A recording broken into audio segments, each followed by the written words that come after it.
I've tried to free your mind, Neo, but I can only show you the door. You're the one that has to walk through it.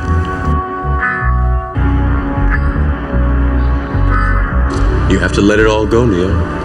Fear, doubt, and disbelief. Free your mind. This is the Mind is Mine podcast. What it do, ladies and gentlemen? Episode 6 of the Mind is Mine podcast.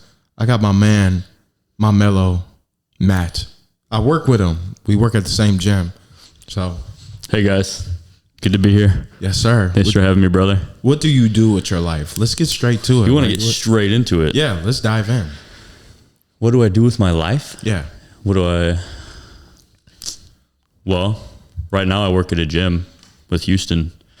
I work the front desk there. I'm essentially like the vibe curator, the vibe setter of the gym. That's how I like to see it. Otherwise, it's boring and corporate, and it's like customer service, which is disgusting. Yeah. So I think of myself as a vibe curator. It's too bad they won't let me get control over the music, though, dude, because then it would be on 10. Yeah, the music is just heavy on the house, and I don't have a problem with house music. It's just it can kind of get dull after a while, for sure. Especially when it's the same cut over and over and over and over again. Yeah, for sure. Yeah, for sure. The same trash, the same mixes. whack ass. Yeah. I mean, since we're on the subject of music, before we go deeper into what you do outside the gym, because that's the more interesting part of your life. You, sir, have Mozart. What's going on with Mozart?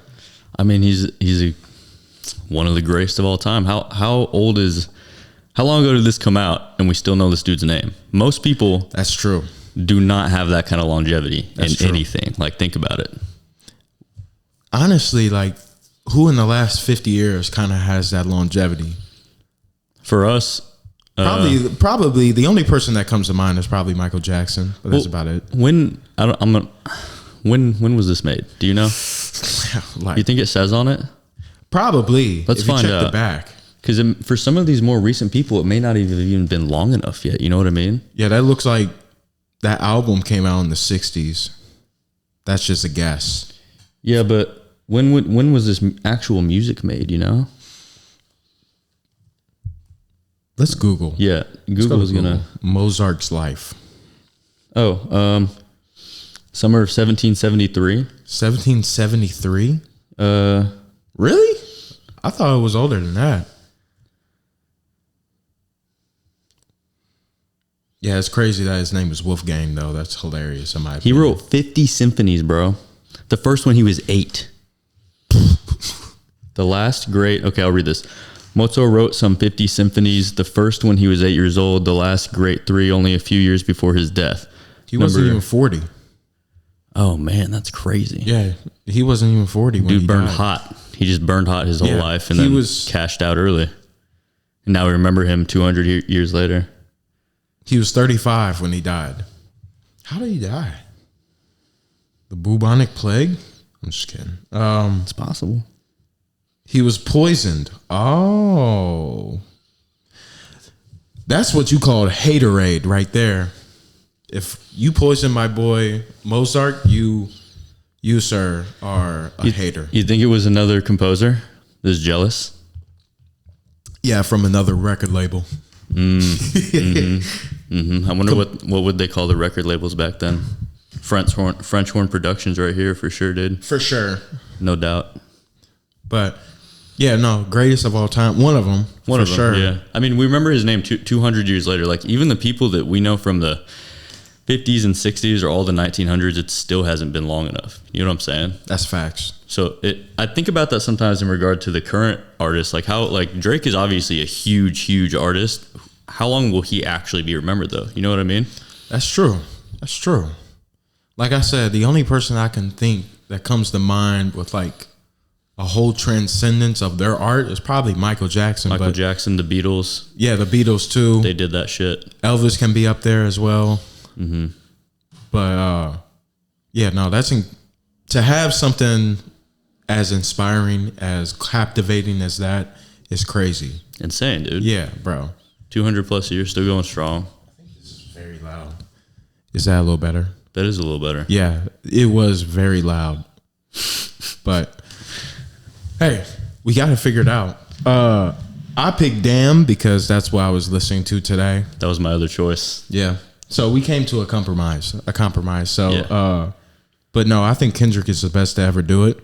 The last time I had To Pimp a Butterfly, so I'm keeping it Kendrick. Okay. Yeah, that's my favorite Kendrick album. I know the other ones have like, no, it's incredible. And some bro. people would like die for To Pimp a Butterfly, or what was it? What's the other one where everyone's on the White House steps? That's To Pimp a Butterfly. That is right. Okay. And then there's Good Kid, Mad City. Right. People would die for To Pimp a Butterfly. Yeah, you know what I mean. That's my favorite because just like the storytelling. But Damn, I do appreciate the storytelling. I think for this one, it's a lot of the sounds. I like the way it was mixed and all the. It feels super creative and it like fits Kendrick's sound perfectly. You know what I mean? Yeah. To Pimp a Butterfly, I think the reason why, besides like the heavy on the storytelling and conscious type of rap, which a lot of people don't want to listen to that or don't have the capacity to listen to, it's very jazzy and it's funk. Yeah. And a lot of people aren't really into that type of sound. Like it's definitely made for a particular group of people. I feel like his whole discography is made for a particular group of people, but Damn is definitely like the most commercial. It is, yeah, for sure. And it's like maybe that's why I like it the most. I don't know, but some of the sounds in it, dude, they just like really pull me in. You know what I mean? Even if you took away if it was just instrumental, they're still really fun to listen to. It's very different. Even though it's like a commercial album, it's very different than most commercial music. Right. Like Humble is the most commercial sounding song on there. What's the other one on there?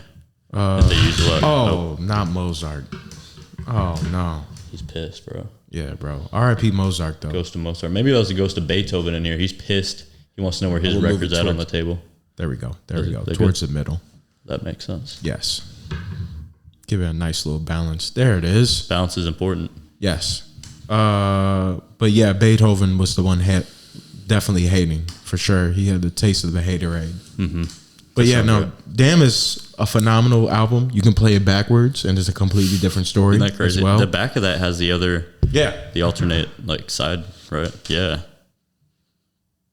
Ladies and gentlemen, a 2017 classic. I was a senior in high school when this came out. Wow, I was just not in school. I was just out of school. You were just chilling. Yeah, doing your thing. Doing my thing. Yes, sir. Mm-hmm. I remember it came out in the spring. So I associate it a lot with rainy days because there'd be a rainy day and I'm just vibing. Used to drive a Toyota Tacoma, old school, had the crank down windows, 12-inch sub in the back. I think we're about to hit the anniversary. Actually, no, it was last week. Oh, it was last week. There you go. Yeah. Okay. So fitting. Yeah, fitting, dude. For sure. But it will always remind me of like a rainy fucking day just chilling. What do you think is the song that relates to you the most off this album? And then we can get to the details. Can I see the list of songs? I'm not good with remembering songs and shit, but once I hear it, I'm like, oh fuck yeah. Fear is mine. Fear is incredible. Either if I had to put a song on, like pick one more song to listen to on Damn, like just pick one. I think Feel. Feel is great. Or Yeah. Yeah is great too. Yeah. Duckworth is amazing. Feel is one of those songs where it's like anybody can listen to it and be like, I agree with you. Like I feel the same type of way. Yeah, which is great because it's the name of the song. Like he nailed it. Naming the song Feel and then nailing the song, it doesn't get better than that. You know what I mean? He was rapping on that too. Yeah, he was rapping. But outside of that, I want to know what you do outside of the gym because you're into content creation, you're into film. There's a lot of stuff, dude. Yeah. I got a 1.5-year-old Aussie. He's cool. Shout out to Benny. Yeah, shout out to Benny. I got him because I wanted a dog that I could have an active lifestyle with. I used to have a beagle. So I got him last year when I was working at a logistic company because I was making enough money where I was like, okay, cool, I can actually afford a dog. Finally, like first time in my adult life, I've been wanting a dog for a while. And I went to Kansas City last New Year with my buddy and we went to a dog park And I saw this dog and I was like, holy shit, what kind of dog is that? That guy looks really cool. He looks like a wolf. He's got like long hair, very beautiful. It was like a Merle Gray, I think is what they refer to the color of the coat. But I saw him and I was like, damn, like immediately in love with Aussies. And then like a month later, I found him just on Facebook. And I was like, damn, I got to get that guy. That guy's got to be part of the pack. For sure. Yeah. And he's a lot of work, dude. You have to like, when I first got him, I would wake up in the morning, play with him, take him out, put him in his kennel, go to work for 4 hours, go drive home on my lunch to take him out on a short walk, then go back to work, and then get home and immediately take him on a walk. Like for the first couple months, it was super fucking tiring, but it was totally worth it because he's pretty cool now, pretty chill. He can go on hikes and stuff with me. He's super fucking smart, bro. He definitely looks like the type of dog, and I said this last time we hung out, a perfect type of dog to bring on a hike. Yeah, like dude. A long run or a walk or something like that. Like Adventure buddy. Yeah, for sure. Yeah, he's my adventure buddy for sure. I'm still trying to teach him some stuff. Here's a fun fact. I was trying to decide what words to use, like for commands, because you can choose so many different words. 2 of his words I know that he does are German. So like to bleib is to stay, and plots is lay down. I learned those from my sister who has a Belgian Malinois, and she was teaching him German. But I'm going to use call outs from Call of Duty as his commands. So like, for example, in a lot of CODs, there's a call out grandma's house because one of the I think I heard that. Yeah, one of the parts of the map, it's just a house. It looks like a regular house from like the 50s or 60s, so it's grandma's house. So I'll be like, Benny, grandma's house, and he'll come and run up and sit next to me. It's just funny. Like whenever you're in public, you yell that shit, and people look at you like you're like, what the hell? The only time I play COD is for zombies. That's about it. I'm a zombies guy. I like the zombies in Black Ops 2, but it got a little bit more complicated for what I like. They started adding like side quests and shit that you had to do in there, and that's just not my speed. I just want to like... That's me. I just want to get zombies to run in a train and then shoot them all and then run around. And Origins is a very tedious map. Yeah, dude. And I love it. See? And I get very frustrated because Really? it's so tedious. I can't do it, bro. It's fun to do. And like when you're with a group But of if you got people a as well. squad- Yeah, that's true. You don't have to think as much. You've done it like 100 times through already, so you know what's coming. Yeah, for sure. I can If see you that. know, like if you have somebody that you know that can play that game, like my little brother Braden, he can play that game very well. Okay. But sometimes I like doing it alone, even though it will take hours. Yeah, you got to challenge yourself, dude. Yeah, So I you was become playing a better that man. for sure. I was playing that all the time during COVID. Really? Yeah, I was playing Warzone. I was playing what everyone else was playing during COVID, Warzone. yeah, I didn't do that. That wasn't me. What was COVID like for you? That's an interesting question. I think it was very necessary. It was wholesome for me. Yeah. What was going on in your life at the time, right before COVID popped off, and then what happened once it was like full effect, like a month later? Because it started in like February or March, and then like a month later was when March. everything was just fucking stopped. It was late March. I was still playing baseball at this time. In high school or college? Okay. College. This was Oh yeah, this is 2020. Yeah, this was my junior year in college. Shout out to Flamboyant. Is that the school that's no longer a school? Yeah, they're closing down next year. That's crazy. Sadly. They're not getting bought out or anything? Wash U owns the land that they're on because they're literally right next to it. So Interesting. whatever they turn that into, I don't know. Interesting. But Anyways, yeah. You were playing ball? I didn't play the best though. That's a story for a different time. But Or is it? No, we I can mean, save if it. we We can want to save get it. back to that, that's fine. But that was not my best years. But life was kind of interesting. I will say I'm very grateful for lockdown because I was still living with my family at the time. I have 2 little brothers. And also that was like the start of when I started smoking weed too as well. First, So like ever? yeah, I didn't smoke until I was 21. Wow. Yeah. It's probably very good for your brain that you didn't do that. For sure. Yeah. For sure. But I would just smoke with my brothers a couple of times and we would just have, the thrillers, the Trillers. Is it Triller or Thriller? I don't know. Like the videos that you make where they're like dancing videos and stuff like that. Before TikTok. I think it's Triller. I don't know. I don't know. I feel old. Yeah. But no, we were just making like random dancing videos and stuff Okay. like that. We were playing video games for most part, staying up to like 4 or 5 a.m. So you're vibing. Yeah, pretty much. We were just vibing. And then I was blessed to do like Instacart and then DoorDash. Nice. That would be the way I get out of the house. Mm-hmm. Go for a little drive. Yeah, for sure. Because during the daytime, not being able to go outside was just miserable. Yeah, that's tough, man. It was. And also like baseball just kind of just You lived in the city during that time? No. This was back in Webster in the county. Okay. Like literally 5 minutes from the gym. Got it. Okay. Yeah. Okay. Yes, sir. Frame of reference. It's important because in the city is a whole lot different than 5 minutes out and then 10 minutes out and 20 minutes out. I'm glad it was in the county at the time. Yeah, dude. I'm glad, man, because it would have been hectic. It would have been rough out here, bro. What about you? During COVID? Yeah. During COVID, well, I only asked that because COVID was weird for me because I was essentially already on my own lockdown and it felt like the entire rest of the world slowed down to what was going on with me because I had in 2019 did my ACL, my LCL, and then damaged a nerve. The nerve was the worst part just because it didn't allow me to flex my foot, like upwards, like dorsal flex it. It wouldn't let me do that. It controlled the entire muscle that does that. So since that wasn't getting the electrical impulses in, I couldn't lift my foot right. So I was down in Texas rehabbing from like August 2019, and then the New Year's hit, and I was still down there. So all I was doing every day was like, I lived with my grandma for a little bit, and then me and my sister lived together. She was going to school, and I was trying really hard to get back into just to fucking rehab. You know what I mean? Like to lock everything out and just focus on rehabbing, bringing my leg back, because there was no guarantee that my nerve would work again. So I had to like believe completely with everything that it would work again. So I had to like be locked away so I could only focus on it. You know what I mean? Yeah. So I was like, I would wake up in the morning, eat some eggs, bike to the strength and conditioning facility on the UTRGV campus. I'd get a lift in with my dad, some rehab movements and stuff like that.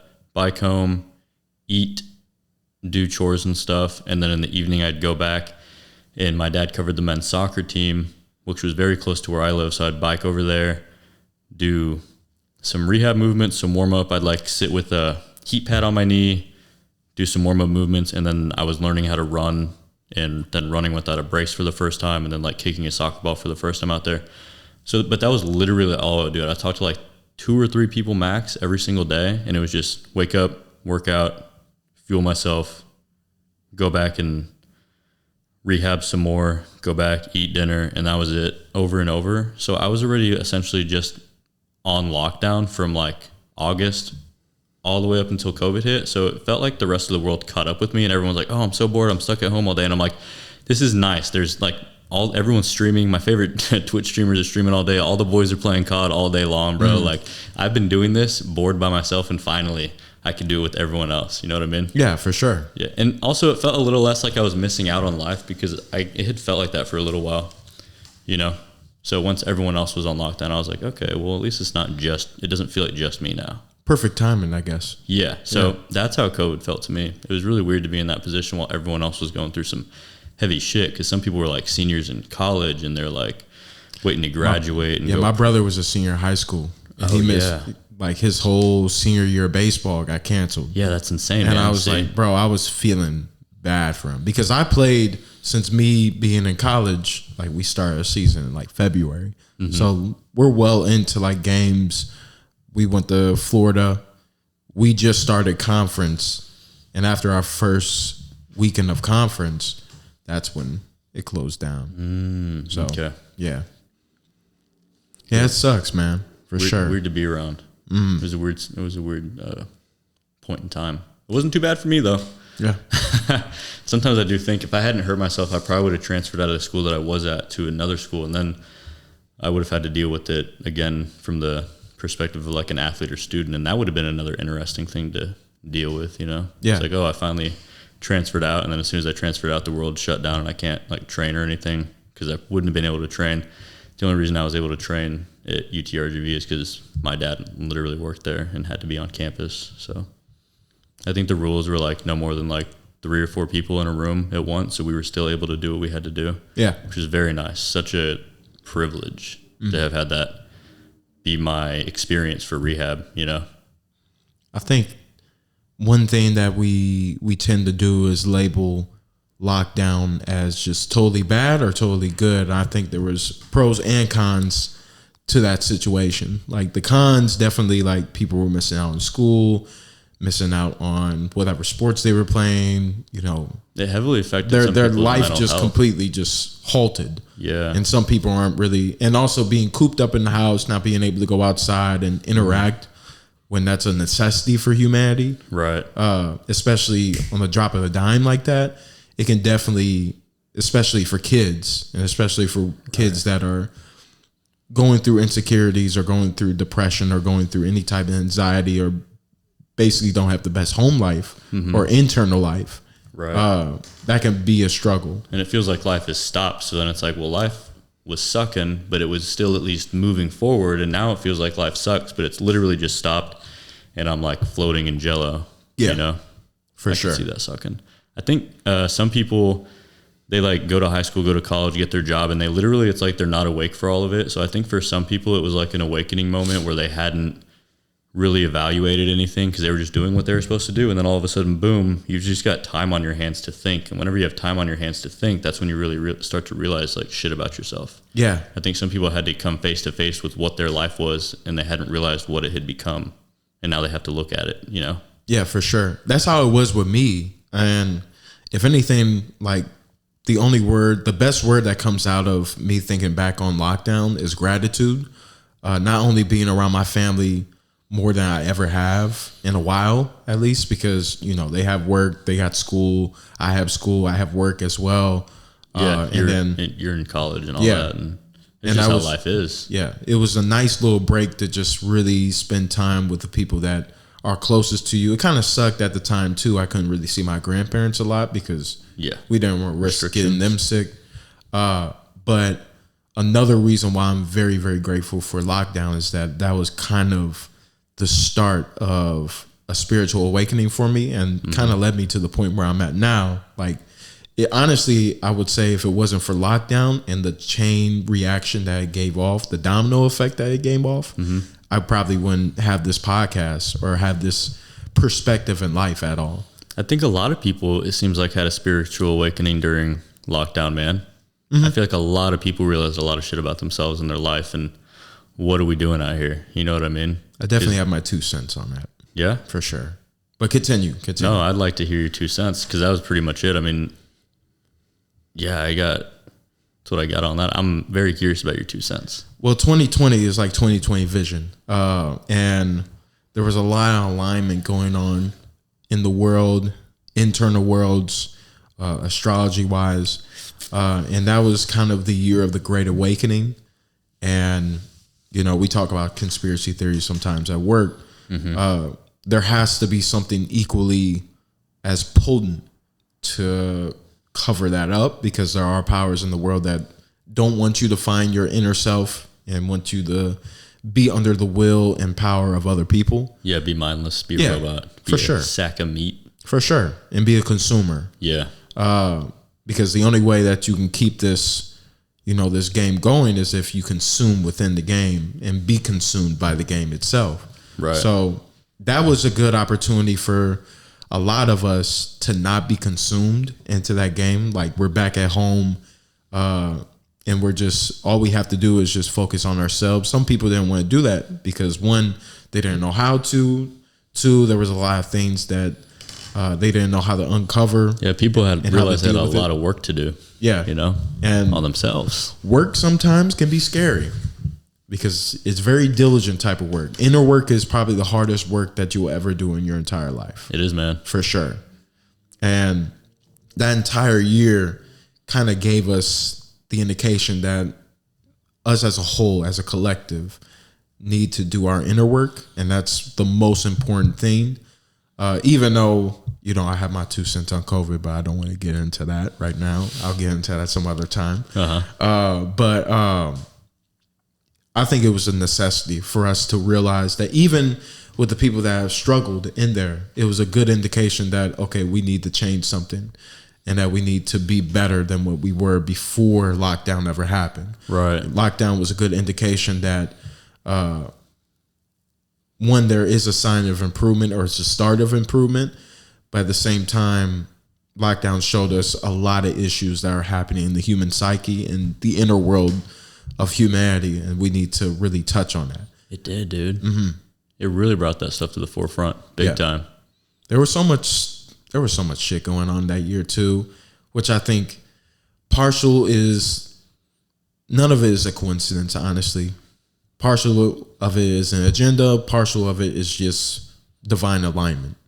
Right. It was just all happening at the same time. There's a lot of different inputs. Yeah, for sure.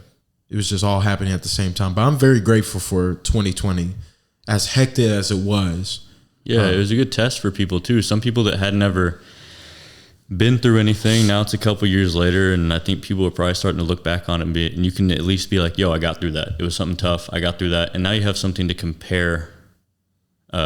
Whatever challenges you may be going through now, you now have something to be like, well, relatively, it's not as bad as I felt during that time. So that means I'm probably progressing. So at the very least, you have a recent just thing that happened that you had to deal with and process that you can refer back to. And it's very fresh in the brain still, you know? For sure. Because a lot of people, we're set up to be consumers and live cushy lives and buy shit and buy stuff to make our lives easier constantly. So it's easy to forget how to actually make it through something tough. Yeah. But everything that you have to make it through that's tough is like the best stuff. All the hard stuff.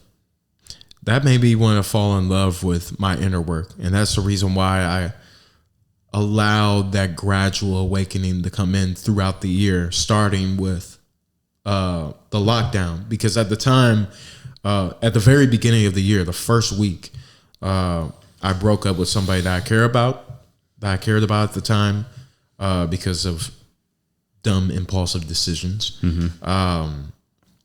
And I wasn't doing the best in baseball, wasn't doing the best in school because I just didn't have a desire to do business at all, or at least just focus on business administration. And then sports marketing, I'm starting to lose the desire in terms of baseball. So if anything, that was kind of like the moment in which I started to transition from one lifestyle to another. I wouldn't even say lifestyle, perspective, or level of perception. So, and I'm very grateful for that. And as soon as that started to shift, I started to surround myself with people automatically that were going through the same types of shifts and had the same type of epiphanies. And some people were already having these epiphanies years before lockdown even happened. It was just like we connected in that moment because now I'm at the certain frequency for us to really align and have those conversations. So how old were you again when this was happening? 21. I was 21. That's a good age to have your mind start really cranking its gears up. How did you find people? How? Yeah. Lockdown, I didn't really find anybody new. But once you realize that you wanted to, you're like, I can feel that I need to change something about myself, and I probably need to align with individuals that feel the same way, that have the same goals and who are like vibrating at the same frequency and want to raise the frequency. How did you find people? Honestly, I was just a sponge for new knowledge and spirituality as a whole. So at first it was like the new age spirituality that I would see on TikTok, because this was the time when I had TikTok and I would like actively go on it. Yeah. And also TikTok wasn't as censored as it is now. It wasn't what it is now, yeah, for sure. Like it was like I saw everything. It was a little bit more raw. Yeah, for sure. And I saw a lot of things that really caught my attention because it was a completely new lifestyle. And I come from a family that's not spiritual at all. Interesting. Yeah. So we never really had those conversations at all. So that was clearly just an internal journey for me. I had to be the black sheep of the family and take a different route and understanding not only the world around me, but myself, most importantly. So I was just a sponge for knowledge, and it wasn't like I was seeking other people. At that time, I was seeking more knowledge. Like, what is this? What is that? I need to understand this. And as I started to grow into that understanding, I started to surround myself automatically, because as above, so below, whatever's going on internally. And as you grow internally, somehow externally, you're going to grow as well. And me awakening and allowing new information and new experiences to come in that are rooted in spirituality, rooted in mysticism, I started to surround myself with people, places, and things that are likewise in the same type of energy. So me just seeking that type of information and seeking that type of perspective was, the domino effect of me surrounding people around me with the same type of perspective as well. Yeah. So like having an open mind. Yeah, for sure. I think that's the same for me. I was like, when I realized, I don't know. So I guess I'll give you some more background. So when I was leaving high school, I did not want to go to college. I never wanted to go to college. When I was younger, I kind of wanted to be an athletic trainer because that's what my dad was. And then I kind of wanted to be a lawyer because I like words and I understand words and like etymology at a certain level. What's etymology? Oh, the study of words. Yeah, pretty much. Okay. Breaking it down, what words actually mean. Yeah, and like the root of them, and if you put them in a certain order, they mean certain things, and like they can be binding, whatever, blah blah blah. So I liked law. Double speak. It seemed interesting to me, right? But I just never really wanted to go to college. And then when I was graduating high school, my dad got a job at Bowling Green State to be their head athletic trainer. They have a men's soccer team. Bada bing, bada bang. He goes to Bowling Green State. I go to Bowling Green State. I joined too late, so I had to play a fall semester on the club team. I think this is where I fucked up because I allowed, I don't know, the club team was not a real legitimately like well-organized soccer team. It was like some frat dudes who played soccer in high school and they like to drink a lot and this and that. So I being a freshman in college, I got caught up in like the going out and the drinking and all that kind of stuff, right? So that kind of messed me up because then I fell behind on my grades. And then come spring season when I was supposed to join the men's team, I did join them, but mentally I was not prepared because I hadn't just been spending my time preparing. I spent my time fucking off the whole fall semester. So I joined the team and my grades were like really, really bad. And I was just like super depressed because I just never even wanted to be in school in the first place. But now I'm here and it sucks. And there's this pressure because my dad works for the school. So I'm like, I need to be a very good athlete. I need to be on top of my shit. This is fall 2014, spring 2015. Okay. Yeah. So it was just not going good. And I was in my head so much that even on the team, I was not the same person I am now. I was just there at practice, but I wasn't trying to become a part of the unit. I was just kind of there practicing and probably not giving as much effort as I needed to at all. But I was just not in a good mental state. So then I left school like after the next fall, worked at a moving company for a while. That sucked, but that was a good wake up call. I was like, I cannot, because the conversations that dudes at like it's like manual labor, right? Yeah. Guys with like 3, 4, 5 DUIs. One dude that has to go to jail every weekend because he has so many DUIs, but he still wants to work and he's not like a violent offender. You know what I mean? So that was my job. It just didn't feel right to me because I wanted more. I wanted something with like an actual challenge, can have real conversation with people. So then after that, I got a contact from one of my high school coach. He was working at a community college. I went up there to play and get my eligibility back because at this point I was like hungry. I was like, man, I fucked everything up, but I'm going to make a comeback, right? So I go up there. My grades still weren't good enough to play, so I had to sit for the fall, and I had to sit in the spring. I ended up doing video. I was the video guy, of course. Did video, train with the team, and I'll go ahead and straight up say it. The head coach was the worst coach I've ever had to experience in my entire life, bro. It'd be like that. The worst coach. The assistant coach, great guy. He coaches down at Mineral Area College now, and their team is really, really good. The other guy, the training sessions were like a pointless waste of time. But that's besides the point. So then fall comes, still can't play, still ineligible. Spring comes. On my 23rd birthday, I was coaching with the assistant coach for me, my old head coach, and I went to move around a kid with the ball, and I just slipped and tore my ACL. And then that's where I then went to Texas and rehabbed. So I don't remember why I started that story. Oh, you're all good. That's the background essentially as to where I am now. Yeah. No, that's Long good. Fucking journey, bro. I'm glad that you brought that up because I didn't know everything about that. Yeah, and I can go more in depth about it. Yeah. But that's essentially the gist. And then when I was finished rehabbing, in Texas, or I felt like I was finished and I wanted to return to the real world. I moved back to Cape for a couple months, like half a year. Cape Girardeau, Missouri. It's where I went to high school at. It's where my mom lives. Got a job at Parks and Rec, saved up money, lived at a really shitty, cheap apartment where like it smelled like cigarettes and just wasn't great. It's where I got my cat though, so that's pretty cool. But shout out the cat. Yeah, Lumi. Lumi?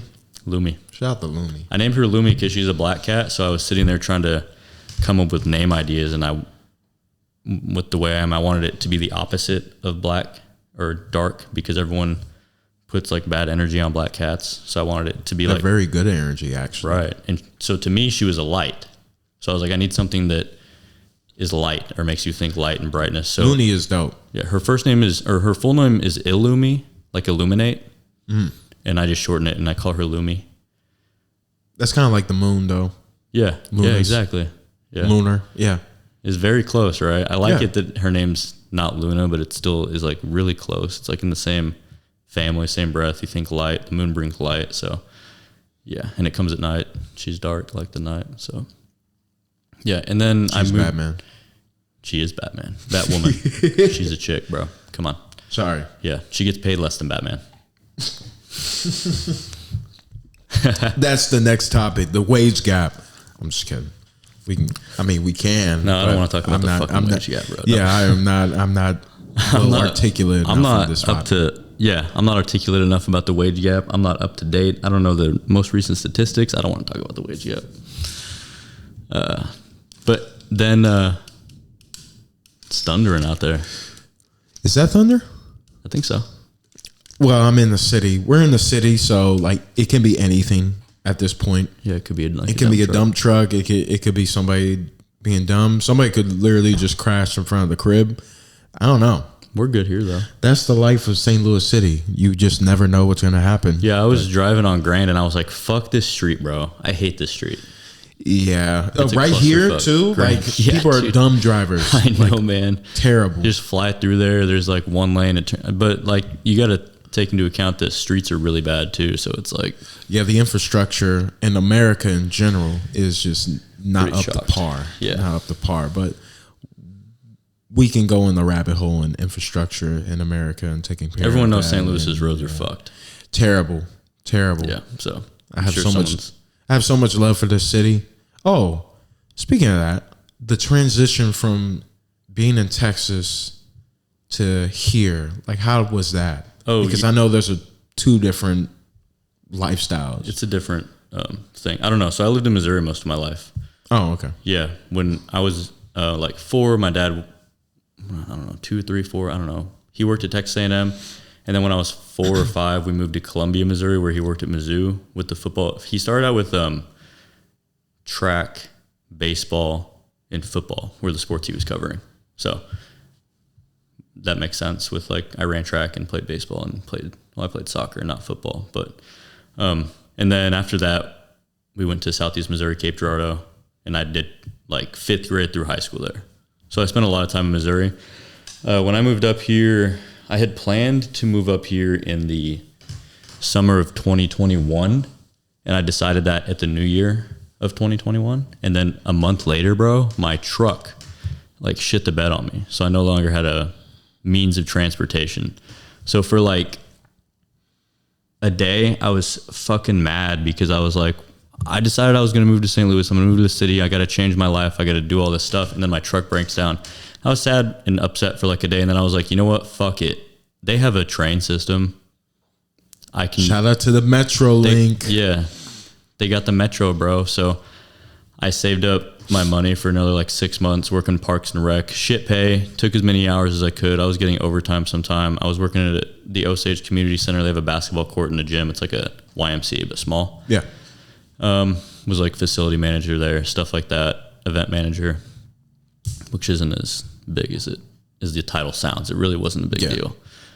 And then moved up here with the roommate like June of 2021. Worked at Chipotle first. So I was taking the Metro. I was taking my bike to the Metro, going to Chipotle. Or sometimes my roommate would drive us because we both got jobs at Chipotle because we moved up here without jobs also. That was the other thing because I just moved up here. And then you gotta take that risk. Yeah, dude. I was like, I'm either gonna sink or swim, and that's gonna tell me everything I need to know about myself, right? So I moved up, worked Chipotle for like 2 or 3 months, found another job at a t-shirt printing shop that paid more, switched to that. It fucking sucked dick. It was super hard. Pause. Yeah. Pause. Yeah. Not in the good way either. Pausable moment. Yeah, there it is. Yes, sir. That's amazing. I've been waiting to use that button. I can give you more reasons, buddy, if you want. That's a reason. Pausable moment. That's a reason itself. But back to the story. Yeah, no. Then I worked for a t-shirt printing shop. No one spoke English at all. So I worked with the one white guy in there. We're just printing shirts all day, dude. And you're just in there dealing with, you got gloves on because you're dealing with these fucking chemicals, and like you're breathing in the chemicals all day, and it's hot, and you get a couple of breaks. So after a little bit of that, I went looking for another job. These people told me it was going to be a remote job. So I was like, fuck it, I'll take it. I quit that job immediately, and then I didn't hear from these people for like 2 weeks. And I was like, well, I'm fucked because now I haven't worked for 2 weeks. And then I found a job at Whole Foods doing like essentially like Instacart or whatever. Yeah, like you go, you pack all their shit up, put it in the staging area, they come pick it up. I did that for a while, and then I got hired on at the Edge for the first time because my buddy and I went out in Soulard, met some random people, talked to them for a minute, and one of them was like an MA that was a part of the team that's opening up the new club in Shrewsbury. So we got to talking, and I was like, all my background is in strength and conditioning and running gyms and stuff, right? So got hired at the Edge, and then worked there, moved in. I went from front desk associate to sales, and then found a new job in logistics and went and did that because it paid more money. Got let go because they outsourced my job to like Puerto Rico or something. They were probably paying dudes like penny on the dollar compared to what they were paying to me. Yeah, for sure. Maximizing profit. Yeah, so got let go.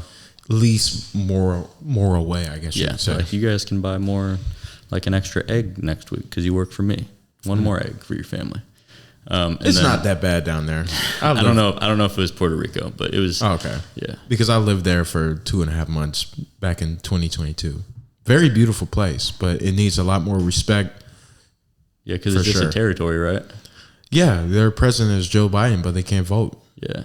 Which is insane to me. It is It's like if your president is Joe Biden and you are occupying this land, why don't they have the rights to vote? But I will let fellow Puerto Ricans answer that question and have that argument. I agree.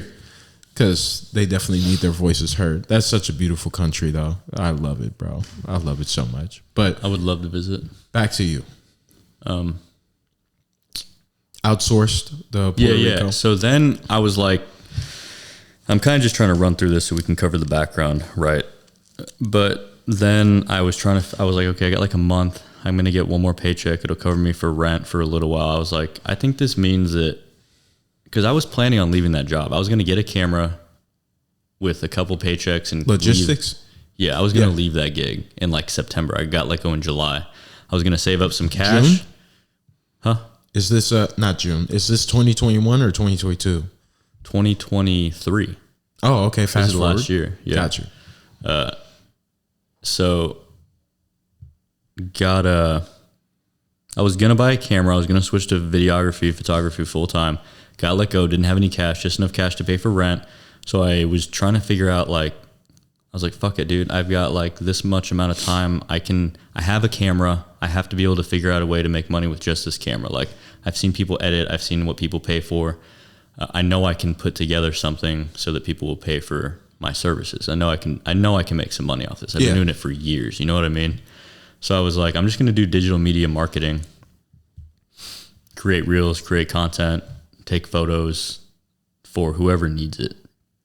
So my other buddy, he worked with me. He ended up leaving his job too, and we were working on trying to find some clients. We found Bar 101 in Soulard because he played volleyball there, and they were like trying to switch things up, and they didn't have any content going out. Like they weren't even posting schedules online. So I was like, okay, well, I'll do it essentially for free. I was getting some pay for it for hours per week, but it was like sharpening your craft. If anything. Yeah, and I was getting paid like $15 for hours of digital media work, which is not the pay scale is not Yeah. the same in that realm compared to just like a regular job. Like if you're good at that stuff, you can pay $50 to $100 an hour to do video editing and stuff. So I was sharpening my sword, trying to get better at it, testing algorithms, testing video styles for the industry, making connections, trying to kind of build a community down there so that if it was going to go belly up, I had like a way out, you know, just kind of testing a lot of different stuff, bro. The coolest part was the community building, but, did all that stuff there. The bar goes under in the fall without the owner telling us. Well, it didn't go under. He just was like, oh, I'm just going to not open it for the winter because it's not going to make money. But he told us he would give us a heads up, but he didn't. There's a whole video about that on my page. I don't really want to get into it that much. It's under new management now. And then there was an opening at the Edge. So I was like, okay, I'll jump back into a realm that I'm super familiar with. And so jumping back into that realm with all the experience that I had from logistics and then trying to make a business work, like Bar 101, like just a locally owned business by some dude, taking all that community building, and I try to take all that energy to the Edge. And that's where I'm at right now. And I'm still present day. I'm currently I need to get my website back up and running because I had to stop it for a couple months because I just couldn't afford it because I was between jobs. So I need to get my website back up and running, and then I just need to really start hunting down clients. But I was just looking for stability. So that's what the Edge has been for me for like the last 2, 3, 4 months. Just some stability, constant paycheck, and a good way to continue to meet and try and insert good vibes into a St. Louis community. You know what I mean? It's the same thing I was doing at 101. I was a bartender. The job at the Edge is essentially a bartender, except you get to watch people work on their health and work on their mental health and their free physical membership health. too. As well. Free membership. Some of the cats we work with are pretty cool. So, yeah, I heard that Houston guy is pretty cool. Yeah, I don't know who that is. I've never heard of him. You got me him sometime. That dude who really likes the Houston Astros, that guy, because they call him Houston because he likes the Astros so much. He's a real fan. He even likes them right now when they suck. Okay, we're done joking now. That is absolutely false because I am a Yankees fan and a Cardinals fan, of course. But it's funny because I'm a Houston fan and a Cardinals fan, of course. So we can meet in the middle and be Cardinals bros together. Yeah, for sure. But when it comes to the Astros, I mean, can go fuck yourself. We can celebrate. Can I cuss on here? I don't care. Okay. We can celebrate though because they have a losing record. Only have 7 wins. Yeah, you want to talk about it? I don't want to talk about it. Yeah, I don't care. I don't really watch them. I mean, I love what the Yankees are doing. The Cardinals, we have a lot to figure out. Cardinals are doing Cardinals things currently. We have a lot to figure out. And honestly, I put that more on the front office and the coaching than the players that we have because the players have proven themselves. Yeah.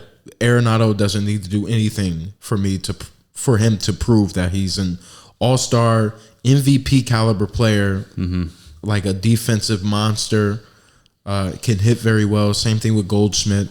Jordan Walker is a promising young star. Right.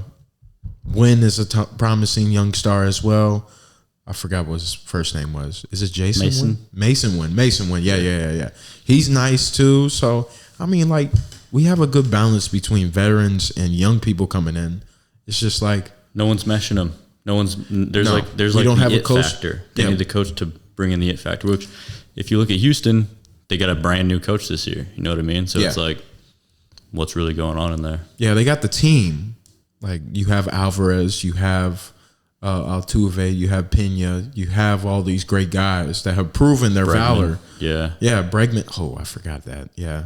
Alex Bregman. And then, what's his name? Framber Valdez. Yeah, Justin Verlander. Too. Verlander is going to be good until the day he retires. He's kind of like a Clayton Kershaw. Right. So.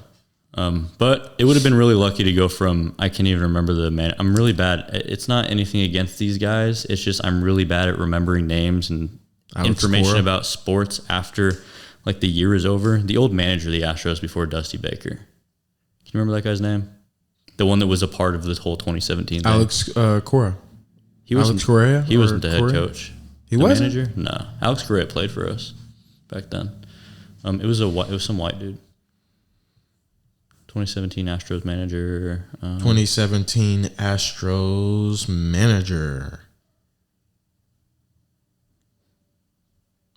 AJ Hinch. AJ Hinch. Yeah. So, I mean, going from AJ Hinch and then to Dusty Baker and playing really well, to get another coach that immediately comes in and it's just all good and we're rolling like normal, that would have been super, super lucky. That would have been on like some like Green Bay with their quarterback situation type luck. You know what I mean? Yeah, it's a 162 game season. So it's like, for all the people that are getting very happy, very frustrated, and in between, it's just like, bro, it's a very long season. Like, we're just now about to finish April. So it's like, bro, we have till October. Mm-hmm. We haven't even hit the All-Star break, so it's like nowhere close. What are we talking about here? We just hit. We're at not even 30 games yet. So it's like, bro, let's calm down. Let's chill. Let's relax. Like, even though like I love what the Yankees are doing, it's just like, let me settle down. Same thing with the Cardinals. Same thing with the Astros. Settle down. It is nice though. I fucking love just being able to like chill at home and toss on a baseball game and just have it playing. Yeah, for sure. So nice, dude. Yeah. A lot of people hate on baseball, but I fucking just love having a game on, even if it's not a team I don't. It's the spirit. Watch. Yeah, it's the spirit and the vibe. But however, I feel like it's dying in terms of pro sports because, and I mean, other realms of sports have it as well. I mean, you hear all the arguments between in terms of football, basketball having a lack of defense. I think it's everything with capitalism getting their fucking hands on everything and squeezing it for every penny they got. It can't be the beautiful game if their focus is money. That's why you're trying to speed up the game all the time and hit more home runs, no doubles, no triples. Yeah. Who cares about bunting? Who cares about hitting runs and stuff? This is coming from a baseball guy. So it's like I can recognize the little things that good baseball teams do. I'm like, bro, that is so smart. Like, that's why even though like there is a dislike for the Astros, for the past couple of years, it was like they knew how to play small ball. Like they didn't have to just hit home runs. Crank it out every time. Yeah, crank it out every time. It's like they're not afraid to bunt. They're not afraid to do hit and runs. They're not afraid to get people on base by any means necessary. Yeah, I just want to play the game. Right. And fucking score some runs and win some games, dude. Right. Like, and that's the chop away at it. That's the one frustration I have with the Yankees, which they kind of changed it this year, but they will always rely upon, you know, the Bronx Bombers and hitting home runs and stuff like that. I'm like, yeah, that's part of Yankees history. Don't get me wrong. Like, that's great. And we have the short porch, but it's like, if you try to take advantage of that not take advantage of that, but lean on that and attach yourself to that, by the mid-season, at least in the All-Star break, teams are going to figure that out. Yep.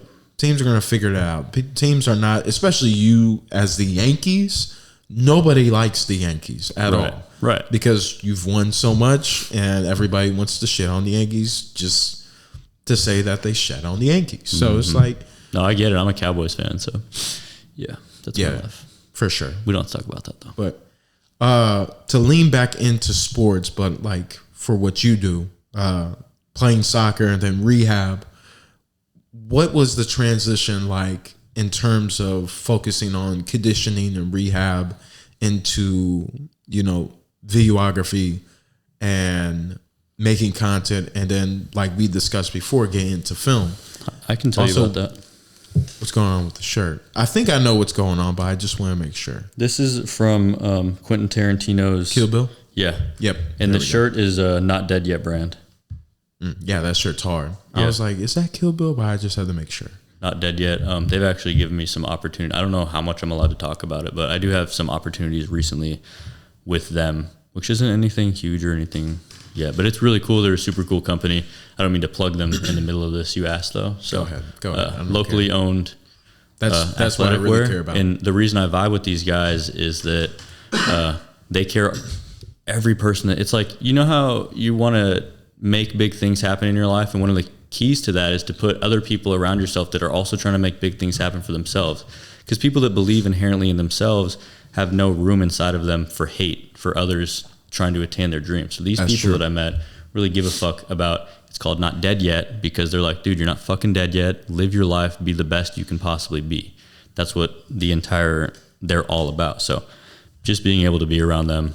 And I got introduced to them like through a friend, but just being able to be around those people, put their stuff in your feed, even like, I think that's a big part of social media that people are missing right now. Put some stuff in your feed where you're going to read it and your subconscious is going to read it. And it's going to be like, hey, you can do everything you set your mind to. You can be the best you want to be. If you're seeing that when you're scrolling, it will inherently change the way you think about yourself, right? For sure.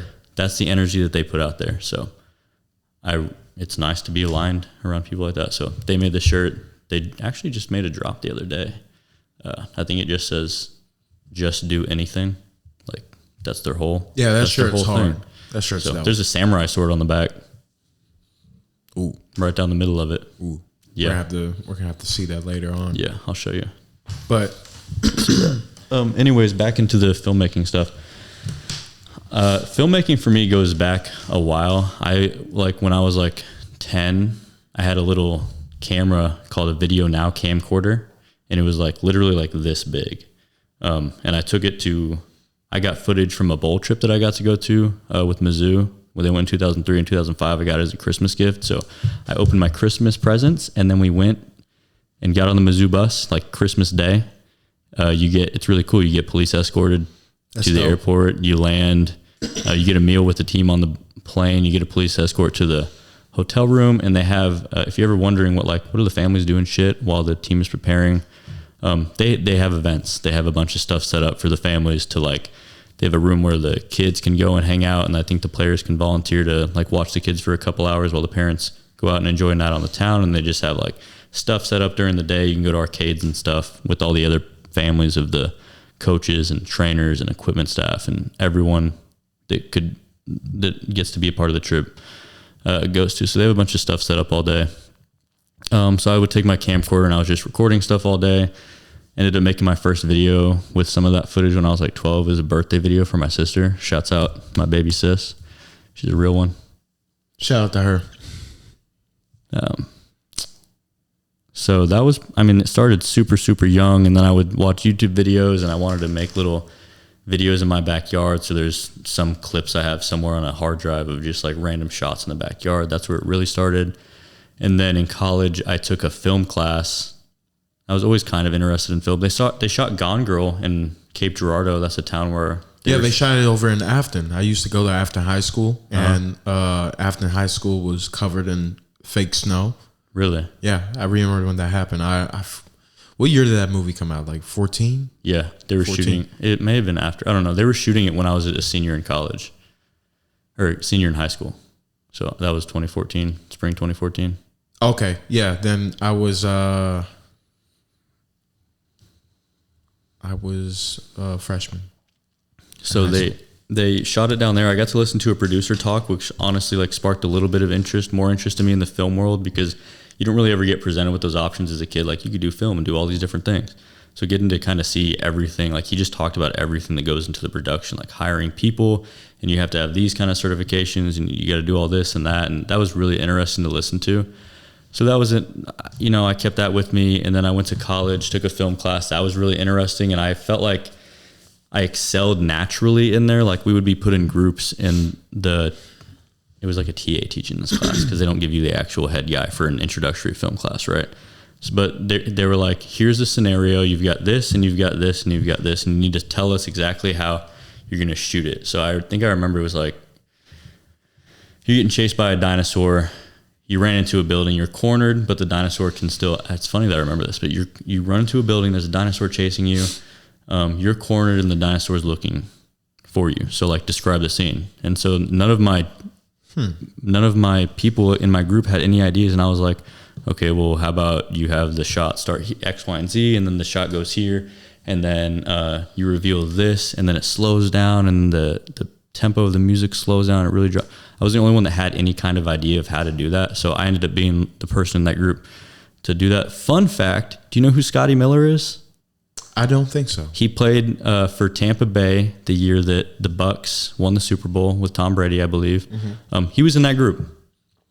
Yeah. Super fast white kid. Nice. Super fast. Super fast white kid. Or yeah, super white fast kid. Super fast white dude. Fast and white. Yeah. Nice. He was in that group. Shout out to him. Shout out Scotty Miller, bro. Congrats on your foray into the NFL, bro. I'm playing with Tom Brady. That's crazy. Yeah. So that was like, I kept the book. That's the only book I kept from college. I just got rid of the rest of them, but I was like, I like this book. It's called Essential Cinema. I'll let you look through it sometime. Super useful information just on like framing and lighting and all that basic stuff. Please. So that stuck with me. And then when I left college, I was in college and I was like watching vlogs like Casey Neistat, and that really got me into it. I was like, it's so easy to just make something. You can just make something. It doesn't have to be like a movie every time. So I started filming with like a literal camcorder, put together some really, really shitty vlogs that I did put on YouTube that are now removed. Like really bad, bro. Like some of the worst shit you've ever seen, dude. But like, I'm glad I did it. I knew I was really bad at it. So, but I was like, let me just record footage and see what I can put together. So I put some stuff together, and then we all made some bad stuff before. Yeah, everyone has to have. Yeah. You're just more brave if you decide to let the internet see it, you know? But I did take those off of YouTube. Maybe I'll put them back out there someday, or like critique them, you know, if I have nothing. That'd be funny. Yeah. That'd be funny. Do like little reviews of the early days. 8 years ago. Mm-hmm. Yeah. Moved back to Cape. This is when I was working the moving job, saved up enough money, got my first camera, Sony a6000. I went with Sony just because they were mirrorless. They're like at the cutting edge of mirrorless cameras. Yeah, I heard really Sony small, is compact. Sony is just fire. That's super what I've heard, dude. Yeah. So I still have that camera. It's my main rig still. Really would like to replace it. I was hoping to last fall, didn't get to. So hopefully here soon I'll be able to replace it. But when I went back home, I was just shooting and editing random videos. At one point, right before I moved to St. Louis, I forced myself to start a vlog. So I did that for a little while, and I would record every single day and put together edits, because I was like, the only way to get better is to get better. And people have done a lot more with a lot less, was always what I kept telling myself. Like, you have a really nice fucking camera in Premiere Pro. You can do shit in camera. You can do effects in camera. You don't have to be that good. You just got to know. You just have to have like a vision. So that's when I really started, moved up to St. Louis. Haven't really had as much time lately leading up till now to do a lot, but I would try to make a couple videos a year is what it was at one point. But you know, you're working 10-hour shifts, and you got to get home and feed the animals. And if you work out, you got to work out, and you got to clean, and you got to cook. And if you're working out, you got to cook enough to really truly fuel yourself. So the filmmaking was on the back end of things for a while, but it's nice for it to start to take over again. You know, sure. It feels good to have that creative outlet. So that's where I'm at with film. That's how I got to where I'm at with film. It's been something I've always been interested in, I guess. Like, just something about, I think it's because we always had home movies when I was a kid. Like when I was like 4 or 5, just, you know, old home movies, bust a video recorder out, just record what's happening. I would loved watching those, and something about that nostalgic feeling is something I try to capture when I'm shooting stuff. You know, something about like really make the viewer feel like they're there. Yeah. Wherever it may be. It's a lot of fun. Yeah, film is a beautiful way of depicting storytelling. Growing up, I've always been more in tune with, I mean, I love music too, but I've been like growing up more visual. Mm-hmm. Like, I wouldn't read a book if it didn't have pictures in it. I wouldn't really care for music if there wasn't like a certain story that I can picture in my mind. That's probably why I love Kendrick Lamar, because the story that he tells, like, I see that. Did you know some people, their imagination doesn't work like that?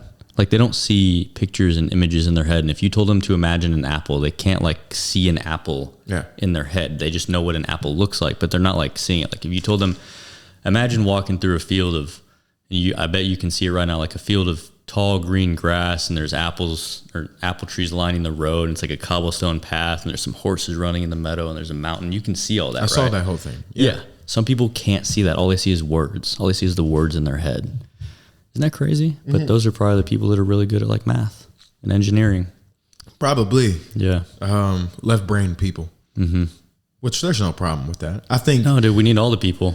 Yeah. Know? I think we just need to find a way. And this is why, you know, essentially what I want out of Mine is Mine is not only to be a leader in helping transcend consciousness and bring unity consciousness to the earth, and, you know, tell stories and bring awareness to the many different ways of life and different ways of not even just religion, but ways of understanding truth. Because when you take the path of mysticism, That is understanding truth, and however truth is told, that's what you dissect. So you can find truth in Buddhism, Christianity, Hinduism, Taoism, Islam. I agree with all regardless, that. Yeah. Regardless. But the only thing that you're focused on is the truth. Whatever isn't the truth, you just leave it aside, push it aside. And I think in our quest of truth, we need to find balance is key, and find that balance between being rational, practical, reason, and creative,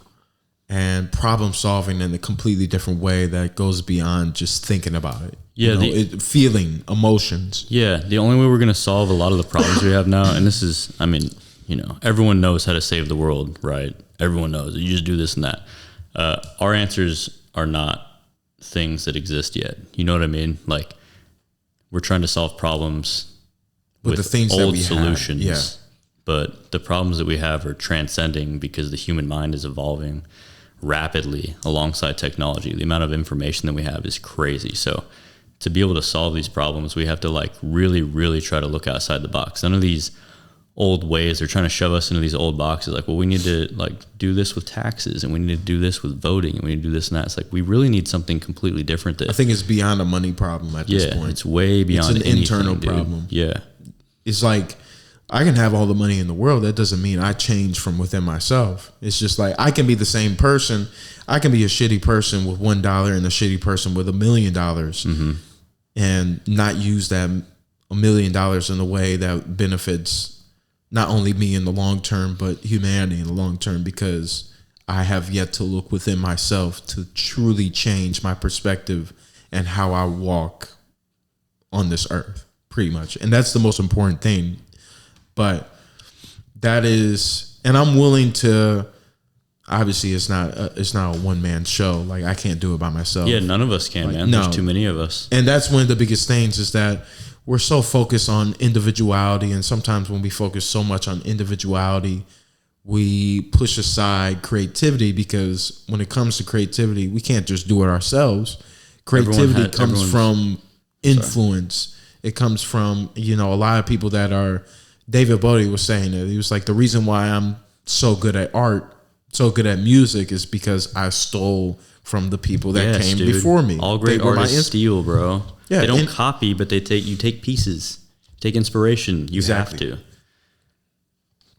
It's the only way to do it. That's why I wish the laws could be rewritten as far as like reusing and sampling music, because imagine all the good stuff we're missing out on because the cover was better than the original, but since the original came out first, they get all this money and no one gets to hear the cover. It's like, let people listen to what they want to listen to, man. Let us having have that conversation with Prince if he was still here. Yeah, elaborate. He hated covers. Like, he hated doing covers because the way that the music industry would do it is like, some of them will discard the original and make it seem like the cover is the original. Oh, see, I mean, yeah, I think it should always be labeled like this is a cover of the original. For sure, right? For sure. So right now, have you heard this? Have you heard this song by the Cranberries called "Linger"? No, I don't even know who the Cranberries are. Have you heard the cover? There's a song called "Linger" right now by Royal Otis. Have you heard that? Royal Otis. It's super, super popular right now. I can pull it up and like hold it over here and play a little bit. Bluetooth. I have Bluetooth to that. Yeah, I have Bluetooth. Okay, look up. Go on YouTube, look up Royal Otis, and it'll probably be the first thing that comes up. You probably don't even have to type anything else, but it's called Linger. Royal Otis Linger. It's a cover.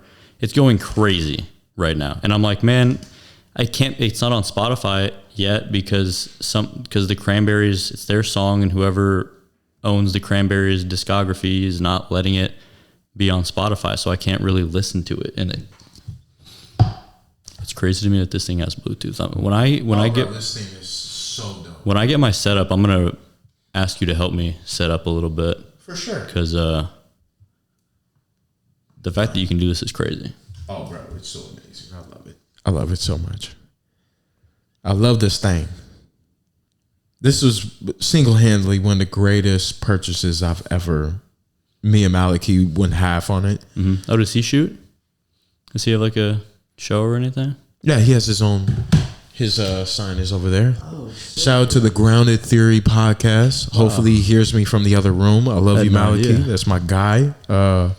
Very about to be the most influential basketball trainer of all time. Hell yeah, dude. So yeah, he's doing his thing for sure. But while this thing yeah, no, that must be really nice to like live with someone that also is on the same grind for, content creation and making your own life out of. That's a client. Out of these tools that we have. That's a client for you for sure. For video? Yeah. I could do video. If he needs help with he's coaching the basketball side of things, right? Yeah, like he's just a trainer. He's an independent trainer. So he doesn't do like coaching and stuff like that. But for like basketball? Yeah, I can send you his info. Yeah, because I can do strength and conditioning for athletes. That's all I know, like my whole life. You know what I'm saying? That's dope. Yeah. More on that later for sure. We can get into that because I know that shit like the back of my hand, bro. Yeah. It's crazy. I definitely need more insight on that too as well. But what's the name of the song?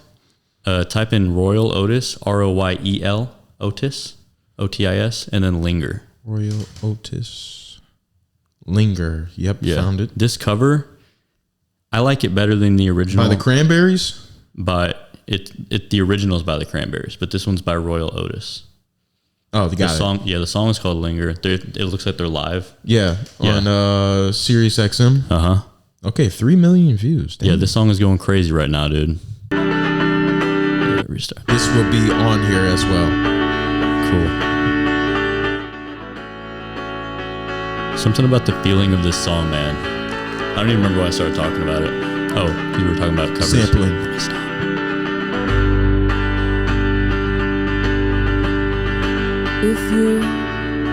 If you could return, don't let it burn, don't let it fade. I'm sure I'm not being rude, but it's just your attitude. I like their fits what they're wearing right now. It's a whole vibe, dude. And it's ruined every day.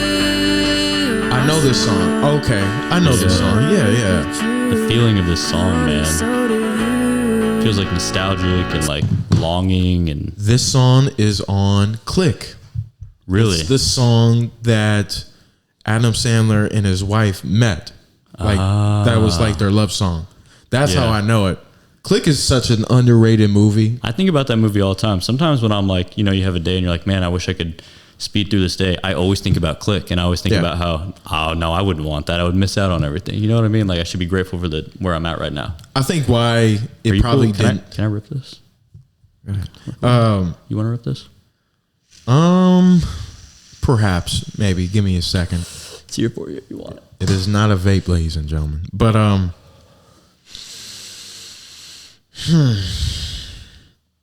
think the reason why it doesn't get, and we can talk about whatever films because that's kind of what I really wanted to focus on. Yeah, let's talk about films, and also I wanted to ask like more of like your spiritual side because we've had those conversations. Yeah, I'm down to get into that stuff. Yeah, for sure. We're already at an hour and 15 minutes. God dang. I knew we were going to talk for a second, bro. I'm down for that. The frequency with which we start these conversations at work and don't actually get to dive into them, it really sucks. I am down for it. Know? Okay, let me turn that off. Oh, yeah. Actually, let me just turn it off from my phone. That would make the most sense. There we go. So I think, first of all, the reason why that film, I won't say failed, but doesn't have as much clout as it should. What, Click? Yeah. Is because I kind of have a hard time taking Adam Sandler a little serious. It's an Adam Sandler movie. Yeah. You know what I mean? Like, it's like I know the movies that he played in before, and it's like he's that fun, witty type of guy doing impressions. And Click, like that was a more serious movie because it was just like, it's like Uncut Gems too. It's like, I get it, but you're not going to win an Academy Award. I heard that was good though. It was good. Yeah, it was a great movie. I'm just saying, and he knows, but Adam Sandler, just because of who he is, it's going to be hard for him to shake that. For sure. But he can hoop though. Yeah. He can definitely hoop. Never seen it. Oh, he's nice. At least for who he is. Yeah, he's nice. I'm not saying that because he's white, but what was I saying? Dude, I think I have these same exact cups. Are these from Target? I don't know. Those are from Maliki. Those were his contribution to moving Into the Crib. Nice. This is my cup. It's from Fuzzy's Tacos, even though I don't like Fuzzy's Tacos. Hot take. But yeah, that's just how I feel. I might get some Mexican after this, low key. That sounds fire. Yes, it does. But I want to get into like, first of all, what is a film that you will recommend to everybody? Like your film right now that you're filming. Right now? Yeah. I feel like I know the answer, but I need to look at that list that I sent you. Because I can't remember. I thought you were going to say Dune. Oh my God, yeah, Dune. I thought you were going to say so Dune Part good, 2. dude. I haven't seen any of it, and it looks very good. I know I sent you a list of movies. Yeah, Dune Part 2 is fucking amazing. I've been watching a lot of clips of Inglourious Basterds a lot lately. Inglourious Basterds is good. Okay, man. I guess first of all, let me start with this question, actually. Let me start with this question. Yeah. What is the element of film that captivates your attention the most? It's like that draws you into a movie. Is it the acting? Is it the cinematography? Is it the score? It's the score and it's the cinematography and it's like the color grade. Yeah. You know? And then after that, it's the story. Like, are you a big fan of, when you say color grade, are you a big fan of Zack Snyder and like his color grade, dark and gloomy, especially in the DC movies that he did? Which ones did he make? I know he made the Justice League. He made Man of Steel, Batman versus Superman, and then the Snyder cut for Justice League. I think they looked fine. Yeah. Yeah, they were just dark. And I didn't have a problem with that. I think they were all right. It was just like, I think if you're going to make dark superhero films, DC is the way to go because Marvel is a lot more. I mean, Marvel does have some twisted. Marvel's Disney now, bro. You know. Yeah, you're not gonna get that type of vibe. They tried with Doctor Strange. They tried to make it like horror-ish, and it flopped in terms of that, which kind of was upsetting because that was when like they were Have you seen Multiverse of Madness? The second Doctor Strange movie. Yeah, I think Him so. versus Wanda. Yeah. They were going through different universes and stuff like that. Yeah, I think so. Yeah, I was just very disappointed. Yeah, that's probably why I don't remember it that well. Yeah, I was just disappointed because now you're in the multiverse era. Like, Endgame is over with. You're pretty much at a new foundation of what you can do with Marvel, and it's multiverse level. So it's like the amount of stories that you can bring in and just pick from the comics, or honestly do your own little thing, which they kind of have been doing a balance of doing their own thing and just trying to stay true to the comics. But it's like they failed very miserably. I don't think it was a terrible movie. It was just like a disappointment.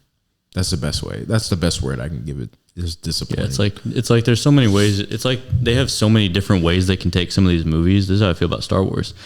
They have so many different ways they can take them, and then they take the most mid option possible because they want to do all this fan service here and this fan service there. The Disney Star Wars, man, it was just like I was not intrigued. Yeah, man. All. They were trying to please the people who love the originals. They were trying to please the people who like the sequels. I like Rey. Like, I like the idea of a female Jedi. Like, I have no idea. I don't care. I don't care about the story. And then the Stormtrooper, like Finn leaving.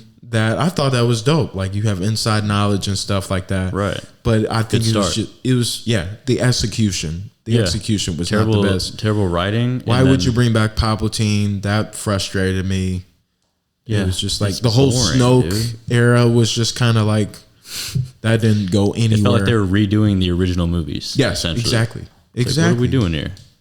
They're so scared to make something new and get judged off it. They just ended up making something super fucking boring. That's honestly Hollywood at this point. It's like, if it's not broke, don't fix it. Like, the only people that you can really rely on in terms of like movies that are like still captivating are the ones that have done a very good job at it. So Martin Scorsese, Quentin Tarantino, Christopher Nolan, and then like the small budget films, the film festival ones. Yep. Those ones not really mainstream ones, for real. Those are the best, dude. Yeah, for sure. But the big mainstream movies, the ones that everybody is talking about. Yeah, but they're not good films. You know what I mean? No. You ever go watch a really good film, like it's a good film at the movie theater, and walk out and the people are like, that was so long, or I don't even know what it was about. And it's like, oh my God, you have no idea. You're the people, you're the wrong demographic. You're the demographic that they're making like Marvel and Star Wars movies for. You want to be spoon fed. That's how I was. What's happening here. I used to be only Marvel movies. Really? Like the last time I went to the theater, what was the last movie I saw in theaters? I think it was Doctor Strange. So Wow. that was 2022. Damn. And I just haven't been back since. It was like I haven't really wanted to watch anything at all. I think it's not some people's fault. I just want to say that it's not some people's fault that they don't understand how to appreciate movies, because unless you've like taken a film class, you don't understand like what certain techniques are being used. I took film appreciation. That was fire. It'll teach you some stuff about how to watch a movie, because you'll be like, oh, this is a shot from like the hero's angle, so this guy must be the main character. And it's like, oh, we just did like we did a handheld shot into a still shot. Something must be about to happen. Like sometimes it's fun if they're doing a super slow zoom out. I like to really pay attention to the edge of the screen to see if it's zooming out or if I'm imagining it, or if it's zooming in super slowly, just to be like, someone sat there and decided that it needs to zoom in like just barely for the 4 seconds that scene is on the screen. But that is like an artistic thing that they added in to make the watcher feel a certain way without you knowing For sure. why you feel that way. You know? For sure. I think that's what I really, really like about film, because you don't have to be snobby about it to really get it. But once you understand that they're throwing in certain techniques to make you feel a certain way, it's more fun to watch. And then you can really, really guess where movies are going before they actually start to get there, you know? I was really appreciative of film appreciation because Big appreciative guy, dude. very appreciative. But it taught me a way to look at film completely different than like action movies and eye candy. Yeah. It taught me all like a lot of the elements that go into it. And I think the first movie that we started with was Citizen Kane.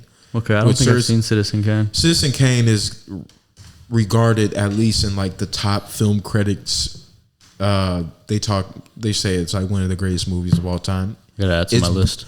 It's boring, at least at the time when I watched it. This was senior year of high school. Oh yeah. Some movies really are just boring too. It's fair. It was boring, but the reason why they give it 100% or like this is one of the greatest movies of all time. It had really good storytelling.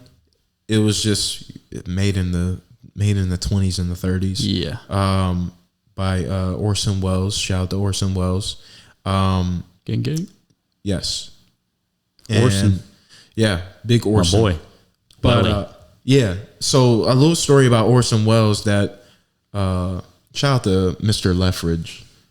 But he told the story of Who's Mr. Leffridge? film appreciation teacher. Nice. He told the story. Oh, that is thunder. Thunder. Good. From down rain, under. Yeah, rain is a sign of rebirth. Rain makes corn. That's true. Corn makes whiskey. Whiskey makes my baby feel a little frisky. I see what you did there. Uh-huh. I see what you did there. That was nice. You don't know that one? I don't. I don't. It's a country song. Oh, okay. Uh-huh. I'm not the biggest country guy. Me neither, but living in Southeast Missouri will do it to you. For sure. You'll know the bangers. For sure. That one's a classic. Yeah. Rain makes corn. Corn makes whiskey. Whiskey makes my baby feel a little frisky. I'll have to come back on that. That will be the outro of this video. It should be. What was I going to say? But he talked about the story of Orson Welles and how he got his start in the radio show. And I think... Oh, he was like a storyteller on the radio, right? Yes. And he had people freaking out because he was like, the radio station needed something new. And he was like, okay, I'm going to do this story of an alien invasion. I'm going to tell it on radio. War of the Worlds. I think it was War of the Worlds. Yeah. I think so. Yeah, because they had people. I've heard, I think, a story similar to this, because they had people like actually listening to it scared. Yeah, 1938. And he told it, and people legitimately thought like the world was getting taken over by aliens. Awesome. Like, he told it so well to the point where, like, people were freaking out, which is dope, bro. Yeah. Like, if you're a gifted storyteller, which is something I'm starting to embody because I love to write, like, feed that. Yeah, you have to. If you don't feed it, then you're going to be deprived. And storytelling is such an integral part to human evolution. Like, it's all we got. You go back to the Bible, you go back to the Torah, you go back to the Quran, you go back to the Lotus Sutra, whatever it may be, the Bhagavad Gita. Go back to all of that. These lessons are told by stories. It's not just a written handbook with just notes and stuff like do this, do that, do that. Like, it's not supposed to be that way. The way that we learn the best and are influenced the best is through symbolism, because symbols tell stories, and through actual just real life storytelling. Even if it's myths, even if it never happened, you can still learn how to something. apply the lessons instead of just the lesson. You have characters that you can relate to. Yeah. You need relatable moments or a symbol that's relatable and it stands for something. Like, humanity is way more complex than just a to-do list or just notes. Yeah, dude. While it's important, that if anything, that's just the outline of what a story should be. It's like if you put all of the things that you have to do to be a human in a list, it's like having the tools, but if you haven't been given a situation in which, like, how to use the tool, then you're never going to know what situation you need to use this tool in. So you can be like, you need to meditate so you can get in touch with yourself. But it's like, but when does a person, an individual on their own, need to meditate? Like, can you identify that something is happening in your life where you need to really get in touch with your subconscious, and then you can consciously decide to meditate so that you can fix whatever is happening in your brain or identify whatever's fucking you up, you know? Yeah. So the stories tell you how to use the tools. It's like an instruction booklet. Exactly. But the reason why we were going crazy on Citizen Kane, just to wrap that up, was it just presented every single element that we learned in film appreciation. It gave us like an outline of every single element that we learned about. It was in that movie. I'm going to have to watch that and then watch some breakdown videos of it. That sounds like super useful. Yeah, for sure. So we watched, I don't know if I'm going to remember every movie. We watched Citizen Kane, Casablanca. Casablanca was okay. Never seen it. Very popular movie. Heard of it. Yeah, for sure. Very popular movie. It's a love story. That's what I thought. The Searchers with, what's his name? He was big in Western movies. Oh. John Wayne. John Wayne. Yeah. That was pretty good. We watched this spy movie. It wasn't a 007 movie, but that was it was really good. Okay. I love the film. It was, there's a scene in the movie, and it's I think it's the most famous scene in that, where he's kind of in the middle of nowhere. He's on the street. He got out of his car, and a plane is literally trying to run over him. Whoa. I have to figure it out now. Spy movie with plane. Plane scene. Spy movie plane scene. Yeah, that would be better. That would be better search. Plane scene, street, rundown. No, that's not it. That's not it. No, not Spy Kids. Shout out to Spy Kids, though. That was funny how I could hear that, though. Right. In Field.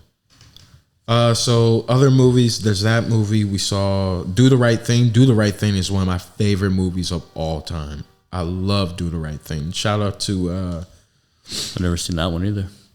North by the Northwest. That's the name of the movie. How old is it? 59. Wow. That was a pretty good movie. It was really good. I don't quite remember the entire story, but it's definitely one of the best spy movies. Do the Right Thing, Spike Lee. That's a great movie. Lost in Translation.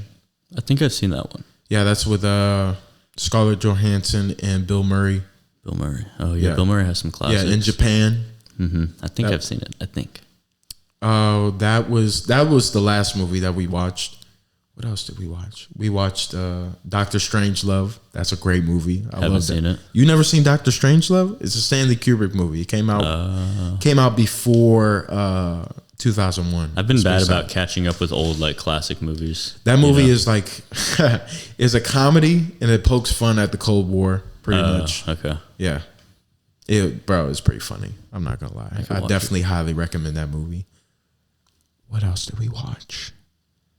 Those are the only ones I remember at the moment. But the only one we didn't watch any action movies at all, which I'm glad. Really? Yeah. Like no new action movies. We didn't watch any action movies for real. Like that's fair. Eye candy type of movies. Yeah, because a lot of those movies really aren't made for like film. It's yeah. What about the spy movie? Does that count as action? I guess, but it was not the type of action that we have now. I know what you mean. Yeah. There was like still a story and there was action, but it was still mostly about the story. It wasn't like they focus more on the element of suspense and thriller than action. It wasn't like adventure. An hour and a half of fucking crazy scenes and like it's not like 2 minutes Mission Impossible with Tom Cruise jumping on. Yeah, Fast and Furious. I don't even watch those movies because it's not even. It's crazy. Completely derailed from where it used to be. Yeah. Now it's just superhero movies. And I'm like, how did we get to this point? Yeah. A lot of the stunts that are being done in that movie, no. Redonkulous. Hey, people will go to see it though. People will buy this because you don't have to think, and then you get to be like, "That was so dumb." That's true, and that's why you sent that list, and you said the Transformers movies, and Michael Bay is really big on those type of just explosions, random explosions. That was like leading into the era of all the Michael Bay explosion movies. I feel like those Transformer movies, they were the beginning of it. But I still really liked the stories and I thought the acting was funny. And it was also like, those are some of my childhood movies. Yeah. So it's like, I was 12. I can't blame you on that. I was 12, 13 watching it, just super, as maxed out as your imagination can get. Megan Fox. Yeah.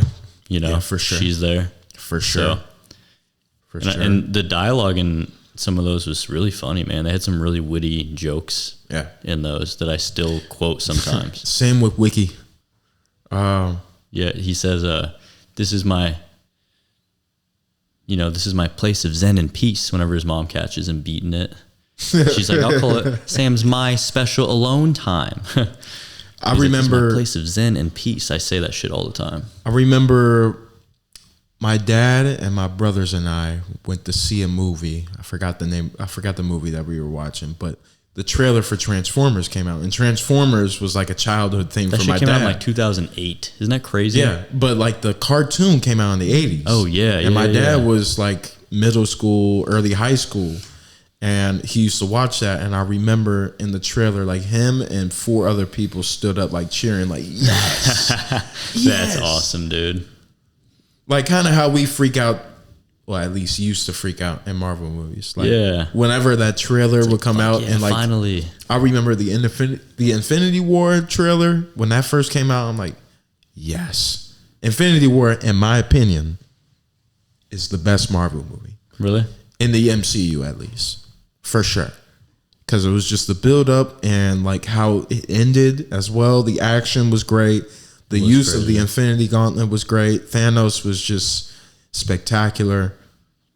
Everybody got their time to shine too. It was a very balanced movie I liked it a lot. Yeah. For something that was just so like crazy. Monumental. Yeah.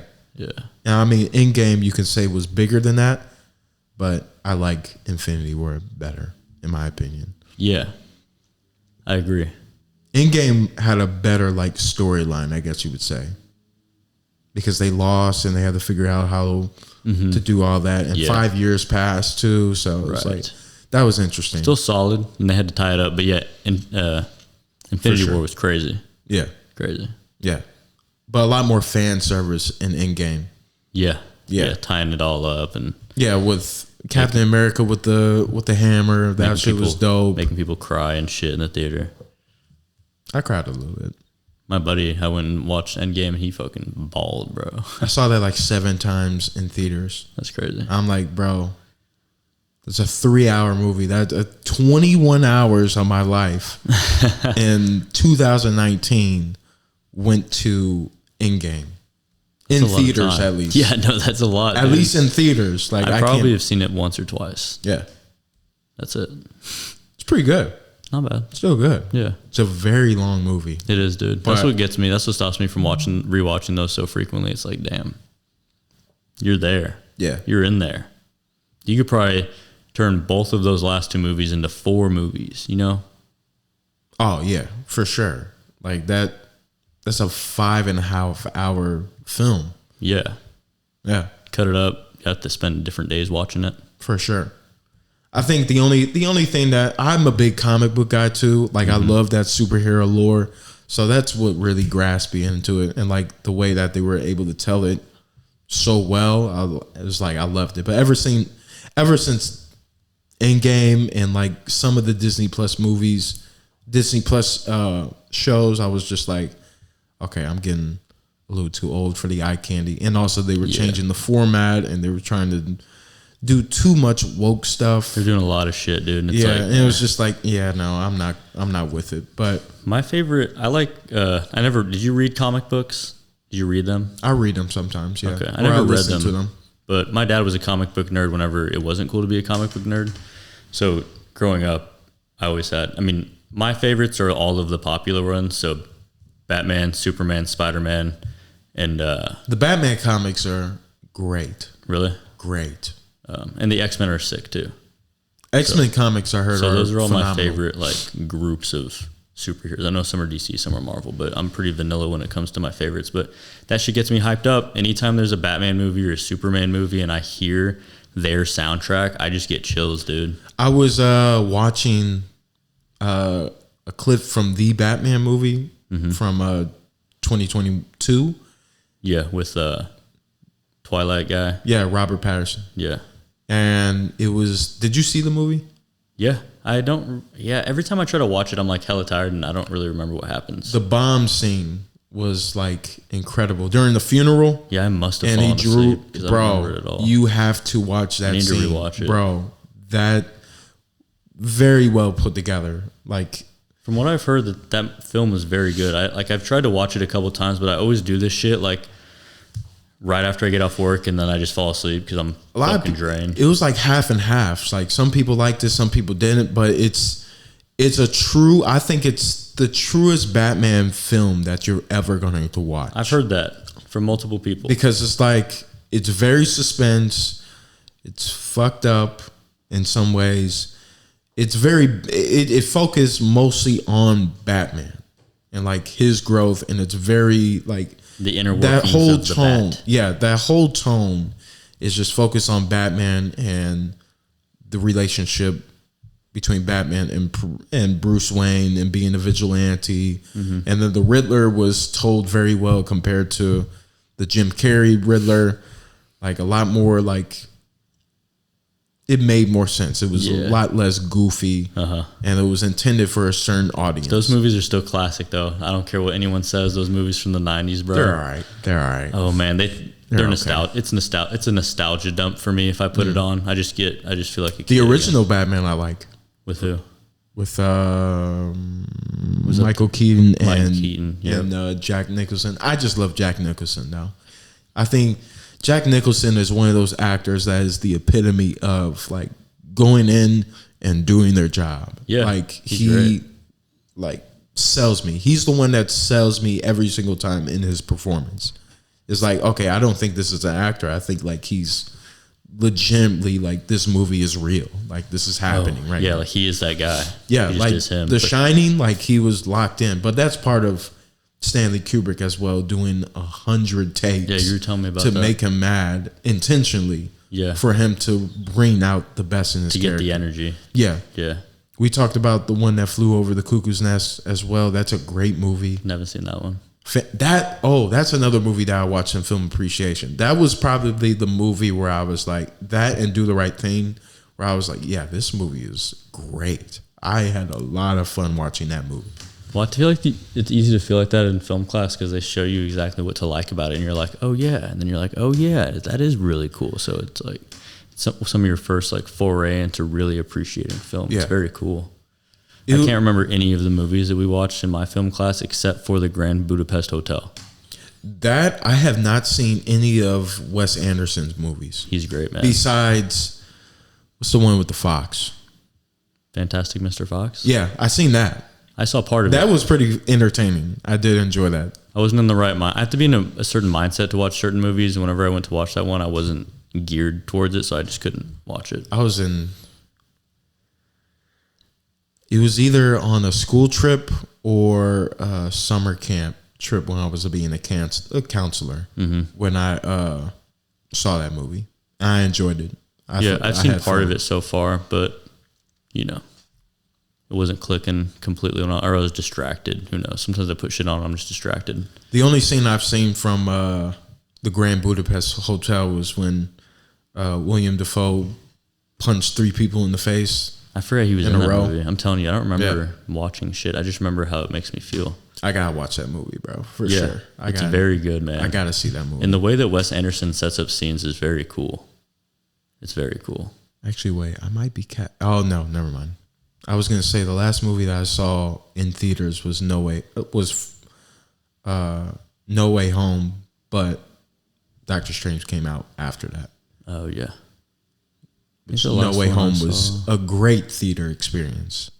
Last one I saw was Dune 2 in theaters. Yeah, I'm gonna have to see that movie because the hype behind that, I love it. And I still haven't seen Oppenheimer. I haven't sat down and watched a movie in a very long time. I haven't seen Oppenheimer either. The last movie I sat down and watched was a rewatch of A Clockwork Orange, and I've only seen that one messed once. As messed up as that movie is, I love movies like that. Yeah, I love movies that are messed up. I love movies that are like get you thinking. I love movies that are just like was that Kubrick? That was Stanley Kubrick. Okay, yeah, that's what I thought. Very bizarre movie set into the future. Had a conversation with Ray about it. Ray is always a good person to talk to. Yeah, Ray has good words. Yeah, and he was like, the reason why that movie was very captivating is because the language in which they were speaking as, because they were using like this Russian British type of slang, because that movie was made in the 70s, and it was like almost Shakespearean in a way. Mm-hmm. But he was a terrible person. Like he was able to speak so beautifully and articulate his words, like using words and slang and stuff that I'd never heard before. But it sounds very elegant, but he's a very terrible person. Right. A horrible person. So it was just like a lot of contradictions. And at the end of the day, it was just about, is it morally correct forcing a bad person to be good against their will? Right. Like, is that morally correct? And those are the type of movies that I like, which are like, they have depth to them. They make you think. Yes. They make you really like. Those are the type of movies that I'm making, like wanting to write and make. Yeah, they make you look at your humanity, Yesterday I wrote, I started really typing and writing that movie idea that I told you, which coming soon. I just know I'm going to win some Oscars off that. But yes, it's a process. It is a process. But in terms of what you want to do in film, what does that look like? Like, I really would like to make some music videos. I think that'd be a ton of fun, dude. Just make some, because I love music. You know how it is. I know some people. So I'd love to make some music videos. Yeah, let me know. I met these guys. I didn't meet them. I heard them down at the Loop. What are you doing tonight? Tonight I'm going to Bar 101, and then ITAP is what the current plan is, but open to suggestions or whatever. I was going to say, I the nonprofit that I work for, we have an open studio tonight. And you can come and check the place out. We're mostly music centric. Interesting. And they always need people to film music videos and stuff like that. Okay, cool. So we'll chat more about that off air. We can see what's up. Yeah, for sure. But I would like to, music videos. These guys, the band's called Lemons. They played on the Loop last week. I just like the way it sounds. And I think it would be cool to just hear sounds that I like, and eventually maybe even work with some of my favorite artists and bring in like a cool vision to life later on. Yeah. And then I'd like to just make a couple movies that make you think, you know, make you feel, make you like feel like a human. Yeah. When you watch it. I think that'd be fun. And I just want to make fun stuff, dude, that speaks to people. Mm-hmm. So gotta do things I want to do things. I'm mostly focused on like innovation and like learning from my inspirations and how can I innovate that into something that we have never seen before. Right. Which that idea that I was telling you about, I was like, I don't think anybody's ever done that. So I'm like, perfect. And how that idea came to me while studying. Like I was studying with my girlfriend at the time. And I remember I was listening to, you ever heard of the music on, what's the best way that you can describe it? The Caretaker. The Caretaker? It's like music that is reflecting Alzheimer's, I think.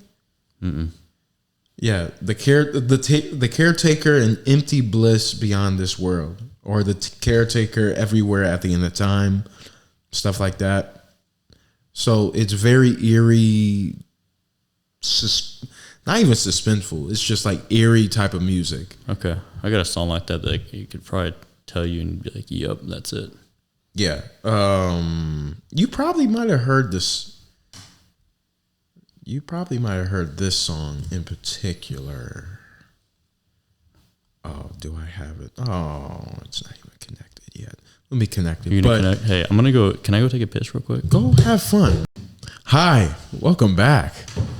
How you doing? Did you have a fun time? Yeah, it was necessary. That's good. Yeah, that's good. So I found the song, and you might have heard it.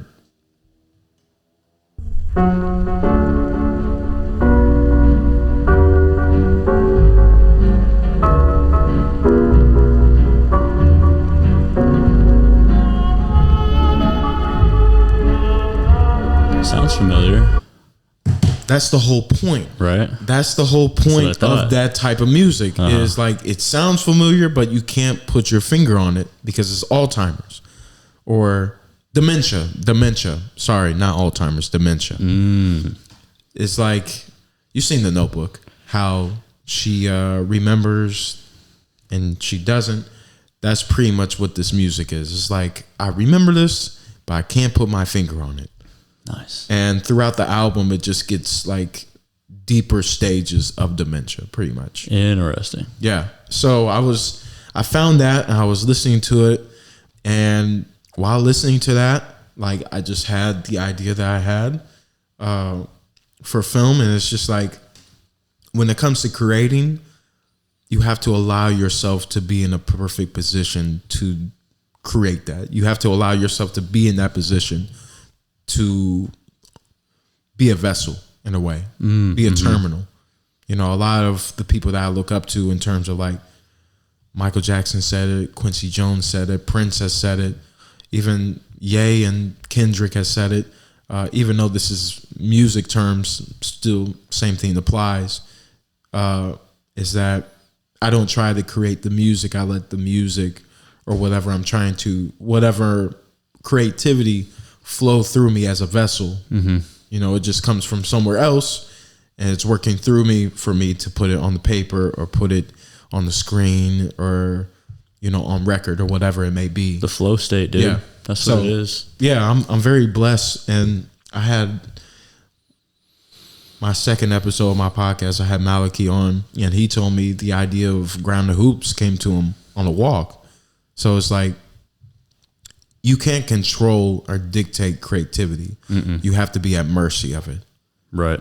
So you have to be prepared. You have to be like tapped into because your subconscious brain is always working to figure it out, whatever it is. It's always behind the scenes doing shit.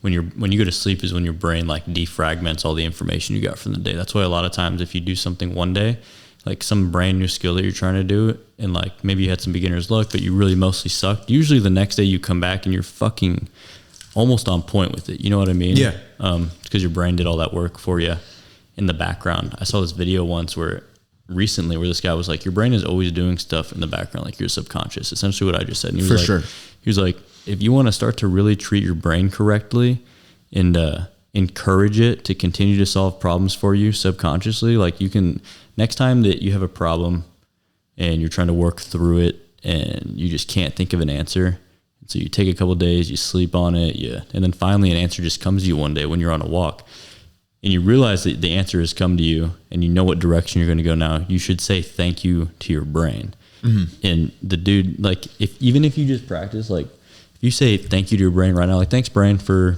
letting me be chill right now, you'll feel good. Your brain will just make you feel good because you are consciously telling your subconscious that it's doing a good time, and it's making your brain release feel good chemicals because it's like, I'm doing the right thing. If you can like take hold of that, you can change the way that you perceive everything. For sure. And that's what I was going to talk about earlier in terms of balancing, you know, that rationality with that creativity, is that you can't force creativity. You can't just think about it and then boom, you have that idea. When I started to perceive life in terms of ideas have people instead of people having ideas, then that's when I started to be in the position of being a vessel and not think so hard or ponder too hard on trying to think of something new and bring about something new and innovate. It just finds me because I put myself in the position in which I need to be. And I told my last guest, I was like, ideas find you when you resonate on the right level, on the right frequency of that idea. And ideas find you because you are the perfect vessel for it to come about. Like the reason why a certain idea, the reason why Mine is Mine found me is because I put myself in the most optimal position for that idea to come find me and use me for it to be manifested onto the world. Right. You know, I didn't think of that alone. If anything, that was gifted to me. You're like a tool for the idea, like a human. We can thank our brain for being the antenna, but at the end of the day, I believe that these ideas come from something beyond the body, beyond the mind. Yeah, because it's almost like the universe can tell based on your output. Like, let's imagine that the big idea, like whatever you want to call it, God, the universe, or whatever. Let's imagine that the next higher elevated thing can see us, but maybe they're not all knowing. So maybe they can't read our minds, but all they can perceive is what we're outputting, right? So they're like, I want to help that thing, but its output is it just stays in bed all day and like it clearly thinks poorly about itself. It's not taking care of itself. Like, that person isn't going to get what they want because their current output doesn't match where they want to be. But once the universe can see like, oh, this person is running every day and like working really hard, it probably wants to go in this direction. So let's help that person get put into the correct path that they clearly want to go in. That's how you get an answer from the universe or God or whatever. You have to actually take the action so that it knows what you want. That's why I'm really big on Buddhism, because Buddhism, its main focus is action itself. Buddhism isn't about learning principles and just meditating and being a monk. It's about action and taking control of your life, taking control of your own karma. And I've spoke about it on my blog and a couple of videos that I made in the past on my channel. And it's very, very important for us to be in the position and put ourselves in the position to ultimately just be a medium for ideas and be a medium for God, because essentially God lives within us all. God is within all things. Is that the only issue is, am I allowing God to fully be realized, or am I getting in the way of that realization and closing myself off from my true, deepest divine nature? Right. So, and I agree with all that. Yeah. And when I started to allow that to open, you know, my whole entire life shifted, including my creativity, which is a great segue into, we've had conversations in terms of spirituality and philosophy and stuff like that. what really got you into that type of, literature, that type of perspective? I would say as a kid, it started as a kid growing up because I grew up in a Christian household, non-denominational household. We usually just went to whatever church felt right or a literal non-denominational church. But my dad's family is Catholic. My mom, part of her life growing up was a Jehovah's Witness. I know that. Yeah. My mom's side was Jehovah's Witnesses. Really? Yeah. So she's not anymore. And I think they are no longer, even my grandma isn't a Jehovah's Witness anymore, but it's kind of like a cult. Yeah. Yeah. So I don't know. I just always questioned it, because we would be taught these lessons, but it seemed like none of the people that were teaching the lessons or any of these people were taking it out into the real world. It was like it was like the way some people use Christianity as a way so that they can do whatever they want, be shitty people, and then repent at the end of the day because they care about their God so much. But it's really just some people use it as an excuse to do whatever the fuck they want. Right. So I was like, how can that be real? How can that actually be reality? So then for a while I was like, you go through I'm an atheist. And then you go to, I'm agnostic because I guess I moved to agnostic because I was like, well, I don't really know. And to say that I know that there's for sure not any higher being than me would be super, super feels arrogant because there's literally always a bigger fish. So to assume that there's not something more conscious in me that I can't perceive when there's literal other animals on this planet that don't see things the way that I see them just because of the way that they're built it would be crazy for me to say that I definitely know that there's not a higher being. Now, whether that means that it's a Christian God or a Muslim God, or it's a God that can read my thoughts and my mind, that's all out of the window. That stuff doesn't really matter that much to me, but I really, really just questioned all of it. My freshman year in college, I got to take a philosophy class, which was really fun because I've always been into philosophy. And I remember being super apathetic during this time in my life, and taking philosophy was interesting because I was reading this book by Rene Descartes. Can't remember what it's called, but essentially the whole idea of the book is nothing matters, but also when nothing matters, everything can matter. Exactly. You know what I mean? Exactly. Everything in life is a paradox. Yeah. Essentially. Yin and yang. Yeah. Please touch on that more. So I remember being super apathetic and understanding the philosophies that we're learning. And I remember my TA looking at me. I walk in late all the time. I never answered questions. I was just existing. And one day she was just like, why are you so apathetic? And I just remember thinking in my head, since I was in a dark place, I was like, why the fuck does it matter? Why do you think I'm apathetic? We've been reading this book all month about how nothing matters. How do you expect me to not be apathetic? You know what I mean? It's I get what this guy's talking about. But then the thought evolves from nothing matters to, well, if nothing matters, then everything matters. Yeah. And if nothing matters, and if everything matters, then you really get to choose what matters. Yeah. Right? So then exactly. It's it evolved into that. And then I read more philosophy, the popular philosophy books, Meditations by Marcus Aurelius. And there's this book called Stoic, huh? I really enjoy Stoic philosophy. Yeah. I really try to. I do like Stoicism. I try to live that's how I try to control my mind, essentially. That's what I've done and I think Stoicism gets a bad rap. It's you can't feel. Stoicism is all about feeling, but it's about how you address your feelings and how you would let your thoughts control your feelings. So it's you're allowed to feel sad and you're allowed to feel upset, but you need to, while you feel sad and upset, can you sit there and be why am I actually sad and upset? Am I actually sad and upset about what just happened? Or am I sad and upset because all these things are happening in the back of my head because I know I'm not being the best version of myself that I can? And so it's led me to right here. But if all these things were fixed and I was in the background being as good as I can, then when one little thing happens, it's not going to fuck me up because I know I'm trying. It's going into greater context of certain thoughts and feelings and allowing yourself to allowing independent thought to come in. Yeah. And a lot of people aren't even used to independent thought or allowing themselves to think independently. Yeah. So it's whenever Stoicism or even Buddhism or Eastern philosophy especially comes around, it's just it's hard to grasp because people don't even recognize that potential and that possibility and the opportunity to do that within themselves. Yeah. So it's you kind of degrade those lessons, even if works for other people as well. So it's like, I don't want anything to do with that. Yeah, because it's called something else and it's not Christianity, so it must not actually be the correct answers. And it's like, they all have good answers. Yeah. And I think that's the biggest issue with the Western world, is that we put ourselves in such a box and not allow ourselves to be open-minded. Because, I mean, like we said earlier, it's like we're in a very heavily capitalistic society where we're taught to consume rather than create.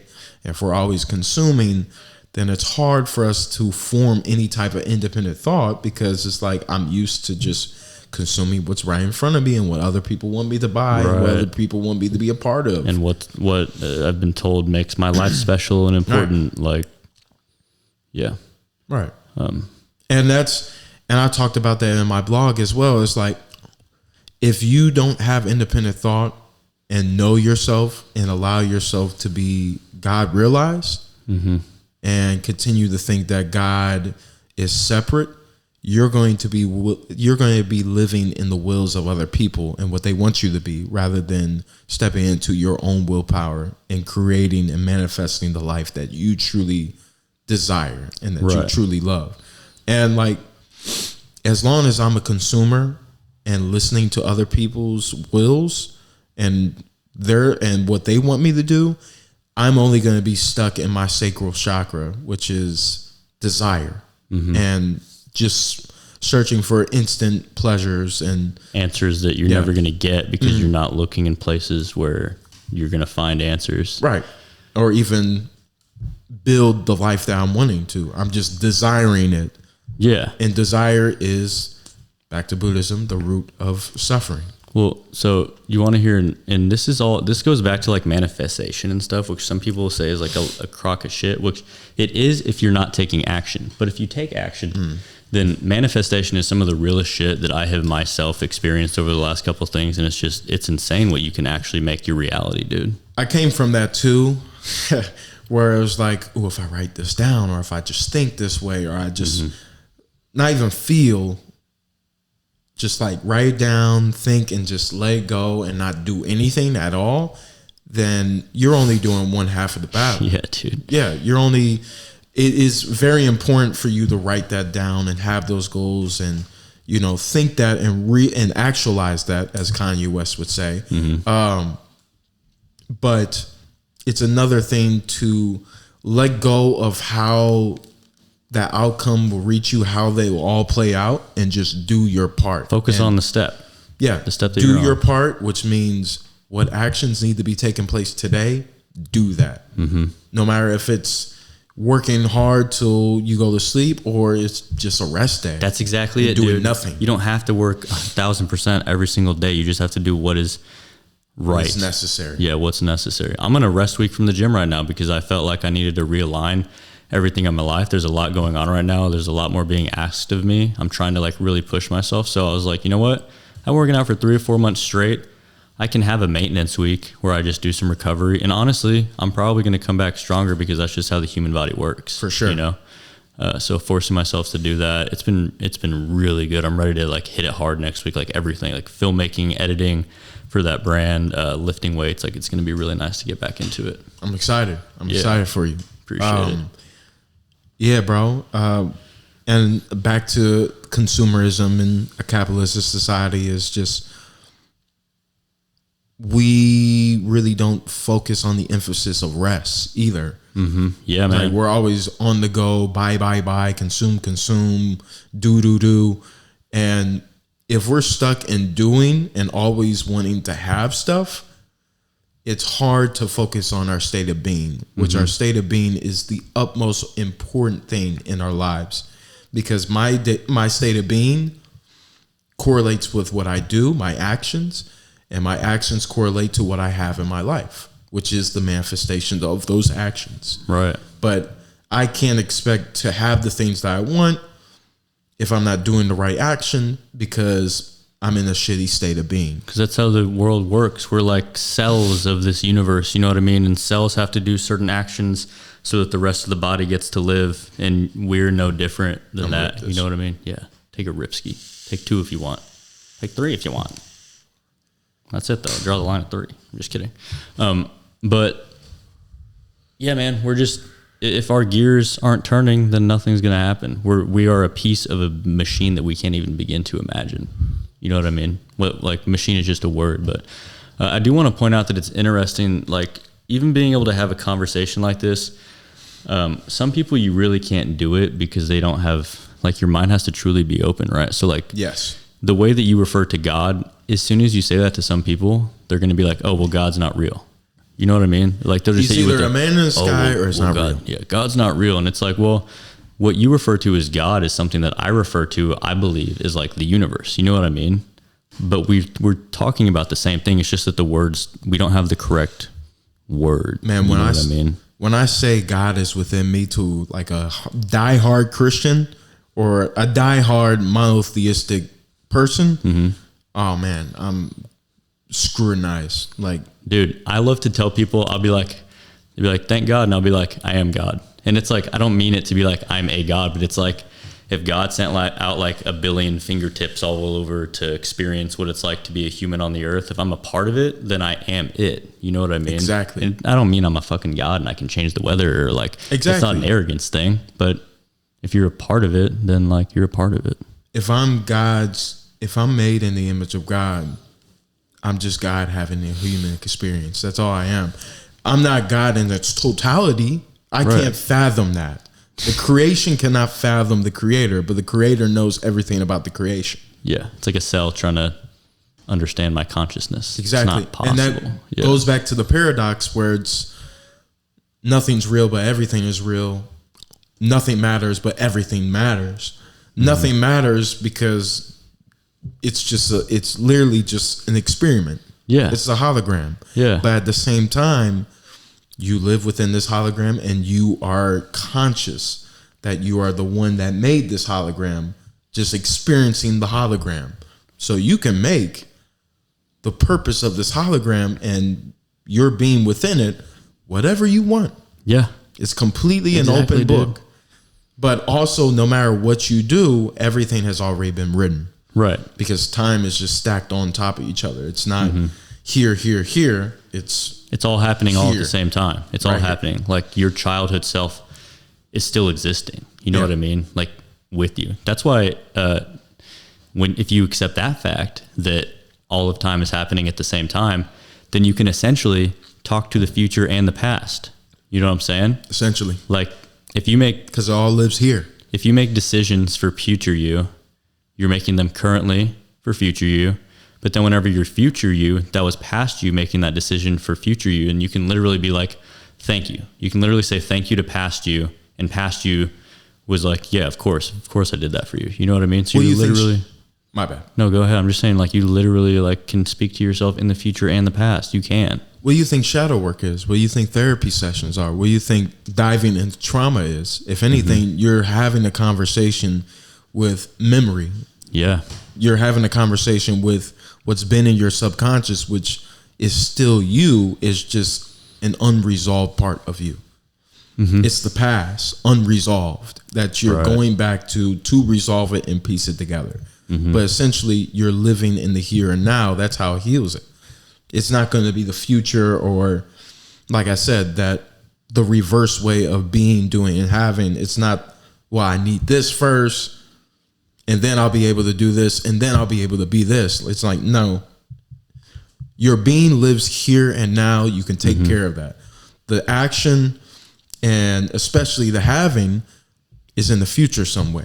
You have to realize first, and then the action, and then you'll have step what by you need. fucking step, dude. It's not just going to show up one day. Exactly. I'm glad that we're open-minded on this. Yeah, for sure. It's nice because some people it's really hard to talk to because you can almost feel like a super devout Christian. You can feel them turn really hard away from the conversation when you start talking about spirituality and shit because they're just not willing to accept anything outside of their own experience. You don't have to give up Christianity. Yeah, you don't, dude. You can even embrace other parts of other religions. It's all cool. That's that's pretty much the entire idea behind all of the religions anyways. Christianity has truth in it as well. Like there's a lot of truth in Christianity. Good lessons to be learned, good ways to live. It's in there. There's nothing wrong with that. There's nothing wrong with taking the good parts of the other religions and trying to make yourself a better person by using the their core, like actual good tenets, you know, not the crazy shit that obviously people have added on over the years, you know?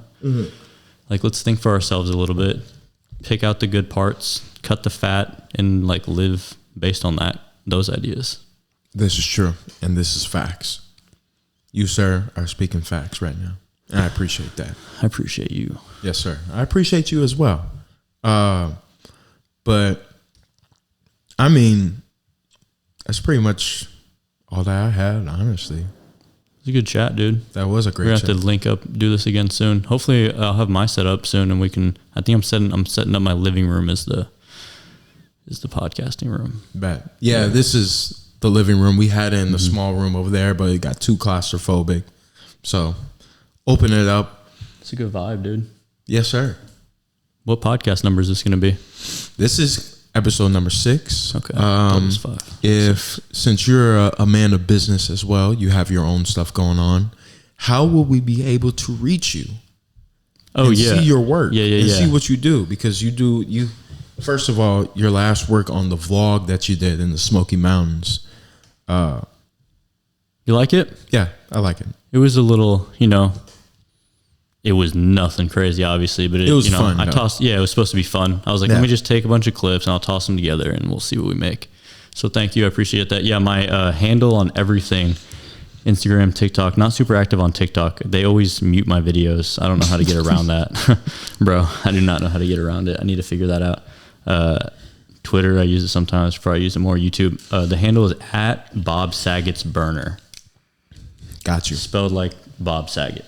Spelled like his name. @Bob Saget's Burner. That's R.I.P. Bob Saget. R.I.P. brother. I think that's pretty much all I got. Yeah, I don't really have anything to plug right now, but if you are in St. Louis and you need photo or video work, if you have like an athlete or someone that wants to train strength and conditioning, I can also help you get faster, all that kind of good stuff. So I will put his number in the, I'm just playing.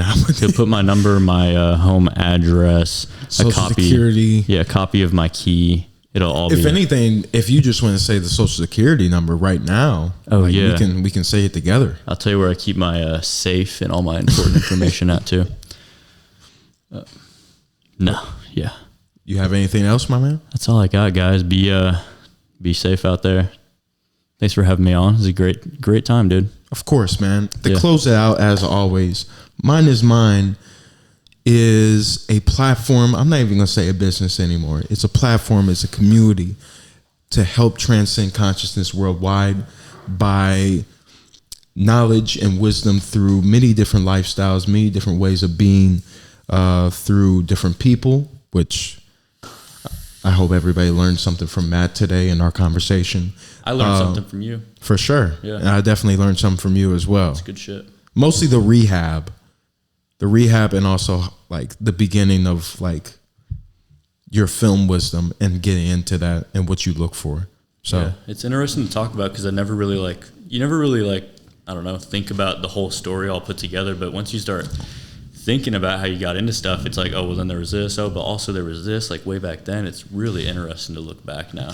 Oh, yeah. Yeah. But anyways, sorry to cut your... No, you're all good, man. It's all part of the journey. But Mine is Mine is a platform in a community to help transcend consciousness worldwide by sharing perspectives, going deeper into lessons about spirituality, whether it be meditation, whether it be yoga, whether it be ancient texts. Mysticism is a path to truth, and I believe that can be universally shared, universally experienced, and it can have a grand impact on the world around us. So coming to you live from the Mine is Mine podcast. I hope everybody has a fantastic night. Matt, thank you for coming. Thanks for having me, brother. Anytime. And next time. Hey, thank you for staying after the YouTube video. Be sure to like, comment. It's important to share your voice and subscribe to my channel. There should be a video on the screen. If not, then there's something wrong. But follow me on social media, Instagram, X, whatever it may be. Also, check out my blog in the description box below. Other than that, my name is Houston. I hope you have a great day. Namaste.